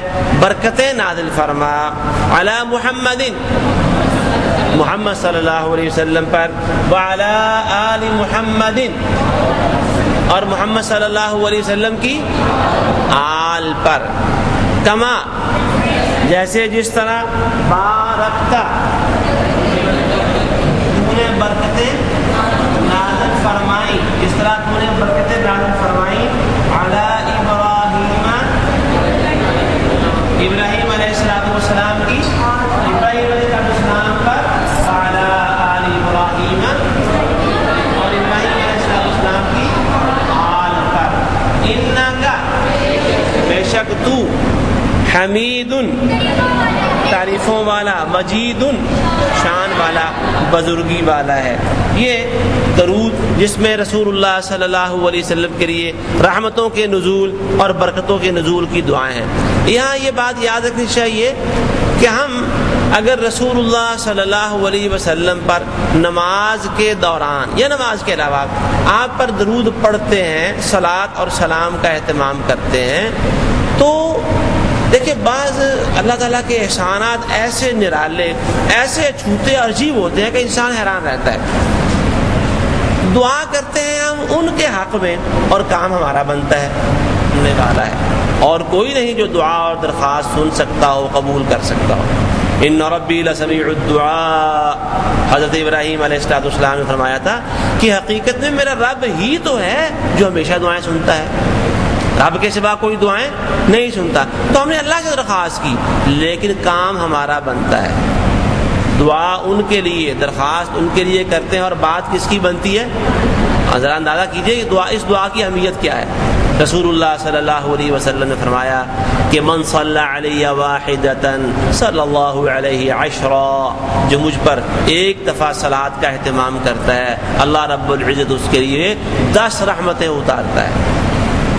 ہم ایک دفعہ کہتے ہیں، ہمیں اس کے جواب میں 10 رحمتیں ملتی ہیں، رسول اللہ۔ تو یہ اس سے اندازہ ہوتا ہے جب ہم ان کے حق میں صلاۃ کی شکل میں، سلام کی شکل میں تحفہ پیش کریں گے اللہ کی جناب میں، بارگاہ میں درخواست کرتے ہوئے، تو اس سے فائدہ ڈائریکٹ کس کو ملے گا؟ ہمیں ملے گا، ہمارا فائدہ۔ اور دیکھیں اس حوالے سے ایک اور بات بھی نبی کریم صلی اللہ علیہ وسلم نے فرمایا کہ جو آدمی اذان سنتا ہے، اذان کا جواب بھی دیتا ہے، اور اذان کا جواب دینے کے بعد پھر مجھ پر درود پڑھتا ہے، یہی درود تھا یہ نماز والا، اور پھر میرے لیے وسیلے کی دعا کرتا ہے، یعنی اذان کی دعا، اللہم رب هذه الدعوۃ التامۃ والصلاۃ القائمہ، پوری دعا جس میں وسیلے کا ذکر بھی ہے۔ اور آپ نے بتایا کہ وسیلہ ایک مقام ہے جو اللہ تعالیٰ مجھے عطا فرمائے گا۔ تو جو میرے لیے وسیلے کی دعا کرتا ہے اس کو کیا انعام ملے گا؟ حلت لہ شفاعتی، اس کے لیے قیامت کے دن میری شفاعت حلال ہو جائے گی۔ اب جو آدمی اذان کا جواب دے گا، درود پڑھے گا اور دعا پڑھے گا، آخر میں وہ نماز بھی تو پڑھے گا ہی نا۔ جو آدمی نماز نہیں پڑھتا اس کے لیے اذان کی بھی کوئی اہمیت نہیں، درود کی بھی کوئی اہمیت نہیں، اذان کا جواب دینے کی بھی کوئی ضرورت نہیں، اور اللہم رب حاضر دعویٰ کہنے کی بھی ضرورت نہیں۔ جو یہ سارے کام کرے گا لا محالہ وہ نماز بھی تو پڑھے گا نا۔ اس کا مطلب یہ ہے کہ مجھے جس کام اور بات کے لیے بلایا گیا ہے میں اس کے لیے حاضر اور تیار ہوں، جائے گا اس کے لیے۔ تو جو آدمی ان دعاؤں کا اہتمام کرتا ہے اس کا اپنا کام بن گیا ہے۔ درود ہم رسول اللہ صلی اللہ علیہ وسلم کے لیے پڑھ رہے ہیں، اور بات کس کی بن رہی ہے؟ ہماری اپنی، ہمارے اپنے لیے اللہ کی رحمتوں کے دروازے کھل رہے ہیں، اور ایک دفعہ کہتے ہیں تو اللہ کی طرف سے رحمتوں کا دروازہ کھل جاتا ہے، 10 رحمتیں آتی ہیں۔ تو اس لیے درود پڑھنے کے حوالے سے ہمیں یہ بڑا شوق، بڑی محبت رسول اور آپ سے انتہا درجے کی عقیدت کا اظہار کرتے ہوئے درود پڑھنا چاہیے، اور کثرت سے پڑھنا چاہیے، اور خاص طور سے مسنون درود کے الفاظ جو ان کا اہتمام ہونا چاہیے۔ صبح اور شام، میں ایک اور حدیث آپ کو سناتا ہوں، صبح اور شام، صبح فجر کی نماز پڑھ کے اور ادھر مغرب کی نماز پڑھ کے فرضوں کے بعد، جو آدمی کسی سے بھائی آپ دونوں بھائیوں کو کیا بات ہے؟ بہت افسوس۔ فرمایا جو کسی سے ہم کلام ہوئے بغیر میرے لیے 100 دفعہ درود کا اہتمام کرتا ہے، 100 مرتبہ درود پڑھتا ہے، اور درود کے الفاظ بھی ہیں آسان، 4 لفظ ہیں اس میں، اللہم صلی علی محمد، بس اللہم صلی علی محمد، کتنے لفظ ہیں؟ 4 لفظ، یاد تو ہو گئے ہوں گے سب کو۔ بس جو یہ درود 100 مرتبہ پڑھتا ہے صبح فجر کی نماز کے بعد کسی سے بات چیت کیے بغیر، اور ادھر مغرب کے فرض پڑھ کر کسی سے بات چیت کیے بغیر، اللہ اس کی 100 حاجتیں پوری کرے گا۔ کتنی حاجتیں؟ 100 حاجتیں۔ آگے تفصیل بتائی، 30 دنیا کی، 70 آخرت کی۔ ربنا آتنا فی الدنیا حسنۃ وفی الآخرۃ حسنۃ، 30 دنیا کی اور 70 آخرت کی۔ تو جس ہستی کے لیے یہ درود و سلام کے تحفے پیش کرنے سے اتنے بڑے بڑے انعامات مل رہے ہیں، ان کی اتباع کرنے سے اللہ کے کتنے انعامات ملیں گے، اندازہ لگائیں گے۔ یہ صرف زبان سے کہہ رہے ہیں اللہم صلی علی محمد، زبان سے کہہ رہے ہیں، تو اس کے اتنے بڑے بڑے انعامات مل رہے ہیں۔ تو جب ان کے دین کو اوڑھنا بچھونا بنا لیں گے، ان کی سیرت طیبہ کو اپنے لیے مشعل راہ بنا لیں گے، اور ان کے ارشادات کو اپنی زندگی کا اوڑھنا بچھونا بنا لیں گے، تو پھر اللہ کی انعامات کی بارش کتنی زیادہ ہوگی؟ کوئی حساب ہے اس کا؟ نہیں صاحب، یہ صرف زبان ہلانے سے یہ کچھ مل رہا ہے۔ تو یہ درود بھی آج ہمارے لیے الفاظ مکمل ہو گئے۔ انشاءاللہ بقیہ نماز کا ترجمہ اور اپنے اگلے اسباق انشاءاللہ پرسوں کے سبق میں۔ کوئی سوال ہو اگر آج کے سبق سے متعلق؟ جی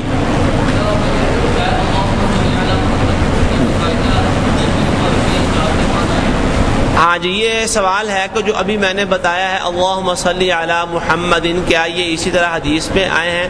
جی بالکل، حدیث شریف میں جس میں 100 مرتبہ درود پڑھنے کا ذکر آیا ہے کہ صبح 100 مرتبہ اور شام 100 مرتبہ، اس میں یہ اللہم صلی علی محمد کے الفاظ بھی پوائنٹ آؤٹ کر دیے گئے کہ یہ الفاظ ہیں اس کے لیے دعاؤں کی کتاب ایک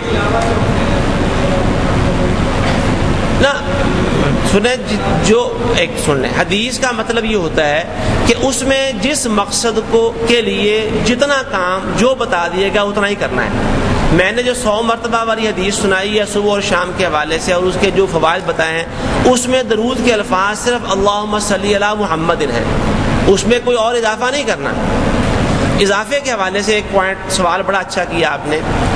کوئی ایک حدیث میں ذکر آتا ہے نبی کریم صلی اللہ علیہ وسلم نے ایک صحابی کو ایک دعا بتائی، اس دعا میں آپ نے نبی اللہ کا لفظ بولا، نبی اللہ، اللہ کے نبی۔ صحابی نے جب وہ دعا یاد کرنے کے لیے رپیٹ کی تو انہوں نے اس میں رسول اللہ کہہ دیا۔ کیا کہہ دیا؟ رسول اللہ۔ آپ بتائیں مجھے، نبی اللہ کہنے اور رسول اللہ کہنے میں کوئی فرق ہے؟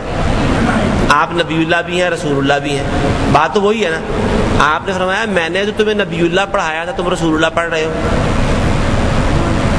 نہیں، اتنی تبدیلی کی بھی گنجائش نہیں ہے، چاہے جائے کہ انسان کچھ اس میں بڑھا دے یا اس میں کچھ کم کر دے۔ رسول اللہ کی جگہ پر نبی اللہ اور نبی اللہ کی جگہ پر رسول اللہ کہنے کی بھی گنجائش نہیں ہے، چاہے جائے کہ انسان اور کچھ کر لے، بنا لے، گاڑ لے، لگا دے، کم کر دے۔ تو خیر یہ مسئلہ یاد رکھیں جی۔ صلیتا اور بارکتا اس وقت آپ کے سامنے لکھے ہوئے ہیں، آپ نے غور کیا یہ کون سا فعل ہے؟ فعل کون سا ہے جی بھائی؟ فعل کون سا ہے؟ فعل کی 4 قسموں میں کہیں واحد مذکر غائب پڑھا آپ نے؟ فعل کی 4 قسمیں کون کون سی ہیں؟ ماضی، مضارع، امر، نہی۔ کون سا فعل ہے؟ فعل ماضی، فعل ماضی۔ صلیتا تو نے رحمتیں نازل کی، بارکتا تو نے برکتیں نازل فرمائی، فعل کون سا ہوا؟ آپ بتائیں صیغہ کون سا ہے؟ واحد مذکر حاضر۔ تا زبر تا کو واضح کیا گیا اس لیے فعل ماضی سے واحد مذکر حاضر۔ 2 اور لفظ آئے ہیں، صلی اور بارک۔ صلی رحمت نازل فرما، بارک برکت نازل فرما، یہ بھی دونوں فعل ہیں۔ یہ کون سے فعل ہیں جی؟ فعل امر۔ چلیں جی، سبق یہاں مکمل ہوا۔ کل کا ایک سوال آپ کے ذمہ ادھار تھا، کسی کو یاد ہے ایک سوال میں نے بتایا تھا آخر میں؟ کیا سوال تھا؟ شہد کی مکھی اور عام مکھی میں کیا فرق ہے؟ کتنے لوگ بتائیں؟ ہاں چلیں آپ پیچھے، احمد کھڑے ہو جائیں۔ احمد احمد احمد احمد احمد کس کا نام ہے؟ احمد کس کا نام ہے؟ جی آگے آ جائیں۔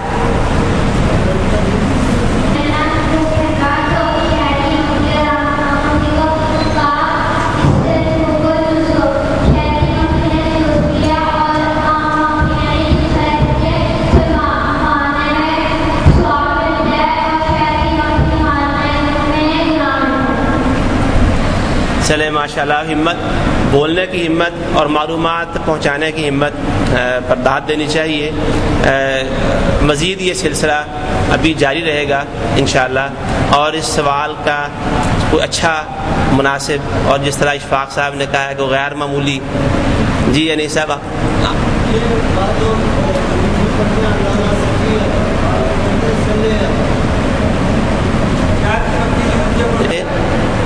سلی اور سلے کا کہا، بعض لوگ سلی علی کہتے ہیں، بعض سلے علی کہتے ہیں، اس سے معنی میں کچھ فرق نہیں پڑتا۔ قاری صاحب نے تجوید میں آپ کو معروف اور مجہول طریقے سے پڑھنے کا بتایا ہوگا۔ بعض لوگ زیر کو وہ موٹا کر کے پڑھ دیتے ہیں اور پیش کو بھی، جیسے بازر بے، بیزر بے، بے پہ بو، بے بو، یہ وہ مجہول ہے، اور اگر بازر بی، با پہ بو پڑھیں گے تو یہ معروف ہے۔ بس یہی فرق ہے، معنی میں کوئی فرق نہیں پڑتا۔ تو معروف کا مطلب ہے صحیح پڑھنا۔ صلی یہ معروف طریقہ ہے، درست طریقہ ہے۔ صلی مجہول طریقہ ہے، غلط طریقہ ہے، لیکن اس سے مجہول معروف سے خوبصورتی متاثر ہوتی ہے، معنی متاثر نہیں ہوتے۔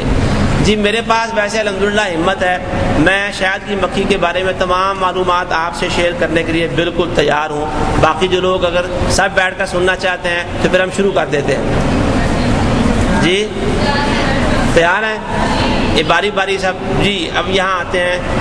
جی آپ اچھی دروشی پڑتی ہے. اچھا بہرحال یہ یاد رکھیں کہ جو معلومات اس طرح خاص طور سے دینی حوالے سے اگر دیں گے تو پھر اس کا حوالہ بھی چاہیے ہمیں. نیکسٹ یاد رکھیں.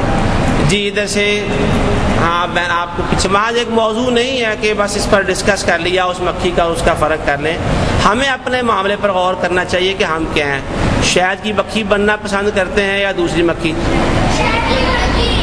یعنی جتنی باتیں یہاں ہوئی ہیں بڑی کام کی بتائی گئی ہیں. شہد کی مکھی ہمیشہ جہاں جوس بن رہا ہوگا، پھل بعض لوگ کاٹ کر بیچتے ہیں یہ چوکوں چوراہوں میں، اس پھل کے اوپر بیٹھتی ہوئی نظر آئے گی، رس چوسے گی، وہاں سے پھلوں اور پھولوں پر بیٹھے گی ہمیشہ. اور شہد کی مکھی کے بارے میں یہ بات بھی تحقیق کے ساتھ سامنے آئی ہے کہ اپنی غذا اور خوراک حاصل کرنے کے لیے یہ 8 میل تک بھی اسے جانا پڑ جاتی ہے. اس چھوٹی سی مکھی کے لیے 8 میل تک کا سفر کرنا یہ کوئی معمولی بات نہیں ہے. 8 میل تک بھی وہ اپنی خوراک کی تلاش میں جاتی رہتی ہے. تو اس میں ہمیں پتہ یہ بھی چلا، انیس صاحب نے بتایا کہ وہ ایک نظام میں مملکت یعنی ایک پورے نظم و ضبط کے ساتھ اپنی ملکہ کے ساتھ رہتے ہیں، اور اس میں پورا ایک فوجی نظام ہے سارا. کچھ فوجی ہیں پہرے داری کا کام کرتے ہیں، کچھ باہر سے سارا وہ خوراک وغیرہ اکٹھی کر کے لاتے ہیں. تو ہمیں اپنے آپ پر غور کرنا چاہیے. شہد کی مکھی کی طرح ہم ہمیشہ اچھی چیزوں پر بیٹھیں، اچھی چیزیں کشید کریں، اچھے اخلاق اپنائیں، اچھی باتیں لیں. اور دوسری مکھی بعض اوقات وہ اچھی چیزوں پر بھی بیٹھتی ہے. آپ کہتے ہیں کہ وہ ہمیشہ گند پر بیٹھتی ہے. کھانا کھاتے ہیں ہم، جو کھانا کھا رہے ہوتے ہیں تو کھانے پر بیٹھتی ہے کہ نہیں بیٹھتی؟ بیٹھتی ہے. تو کیا ہوتا ہے؟ اس کو بھی گندا کر دیتی ہے. حدیث شریف میں یہ بات آئی ہے، رسول اللہ صلی اللہ علیہ وآلہ وسلم نے فرمایا کہ کھانا پینے کی چیز میں تمہارے پینے کے برتن میں جب مکھی آ کر گرتی ہے تو وہ اپنا بایاں پر گراتی ہے. اس کو بایاں پر تم اس کو ڈبو کر اس میں سے نکالا کرو، ایسے ہی باہر نکالو، کیونکہ اس کے بائیں پر میں بیماری ہے اور دائیں پر میں شفا ہے. وہ بیماری والا پر اس میں ڈال کے تمہاری کھانے پینے کی چیز کو گندا کر دیتی ہے، بیماری والا کر دیتی ہے. اس کے دوسرے پر میں اللہ تعالیٰ نے شفا رکھی ہے. اور جدید سائنسی تحقیقات بھی اس حدیث کے حوالے سے سامنے آ چکی ہیں جن کو دہرانے کی ضرورت نہیں. وہ پھر علاج کرنا پڑتا ہے، دوسرا پار اس میں ڈبو کر نکالنے کے ساتھ علاج کرنا پڑتا ہے. بعض لوگ اس بات کو بڑا برا سمجھتے ہیں. مہمان کے آگے رکھا تو مہمان بھی اچھا نہیں سمجھتا کہ میرے کپ میں مکھی گری ہے تو میں یہ چائے پیوں. میزبان بھی اس کو اچھا نہیں سمجھتا، حالانکہ وہ کچھ برا نہیں ہوا. اگر برا ہوا ہے تو اس کو اچھا کرنے کا طریقہ بھی مسنون موجود ہے.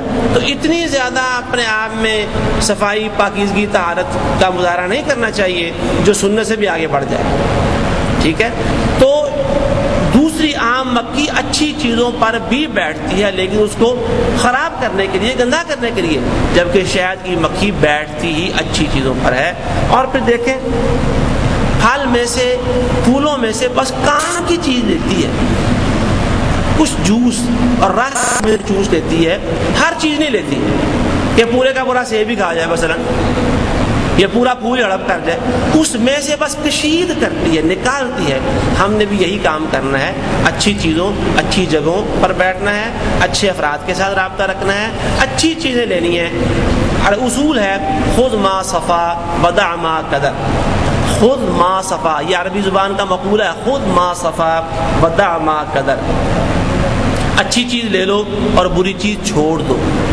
اگر ایک شخص میں اچھائیاں بھی ہیں، برائیاں بھی ہیں، ہماری عادت ہے برائیوں کے بارے میں بحث کرتے رہنا، تبصرہ کرتے رہنا. نہیں، ان کو چھوڑ دو، اچھی چیز لے لو.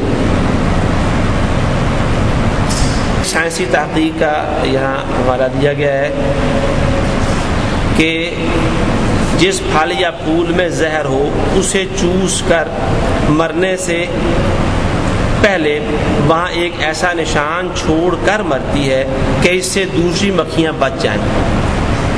یعنی اگر کوئی ایسا پھول چیز ہے جس میں کوئی زہر قسم کی چیز ہے، تو مکھی اگر اسے چوس لے تو مرتے وقت وہاں ایسا نشان چھوڑ جاتی ہے کہ جب اس کے پیچھے اس کی بہنیں بھائی بند وغیرہ وہاں آئیں گے تو وہ اس نشان کو دیکھ کر سمجھ جائیں گے کہ یہ تو زہر والی چیز ہے، اس پر نہیں بیٹھنا۔ وہاں ایک نشان چھوڑ کر جاتی ہے کہ اسے بچ جائے، اسے چوسے نہ۔ تو یہ اپنی قوم جو اس کی قوم ہے وہ اس طرح گویا اس کو بچانے کا ایک ذریعہ بھی بن جاتی ہے۔ تو یہ بات بھی اگر سائنسی تحقیق کے مطابق ٹھیک ہے تو ہمارے لیے بھی ضروری ہے کہ ہم دوسروں کے لیے زندگیاں بچانے کا ذریعہ بنے۔ حدیث میں یہی ہے المسلم من سلم المسلمون من لسانہ ویدہ، مسلمان وہ ہے جس سے دوسروں کو سلامتی ملے، زبان سے بھی ہاتھوں سے بھی۔ سبحانک اللہم وبحمدک اشہد ان لا الہ الا انت استغفرک واتوب الیک۔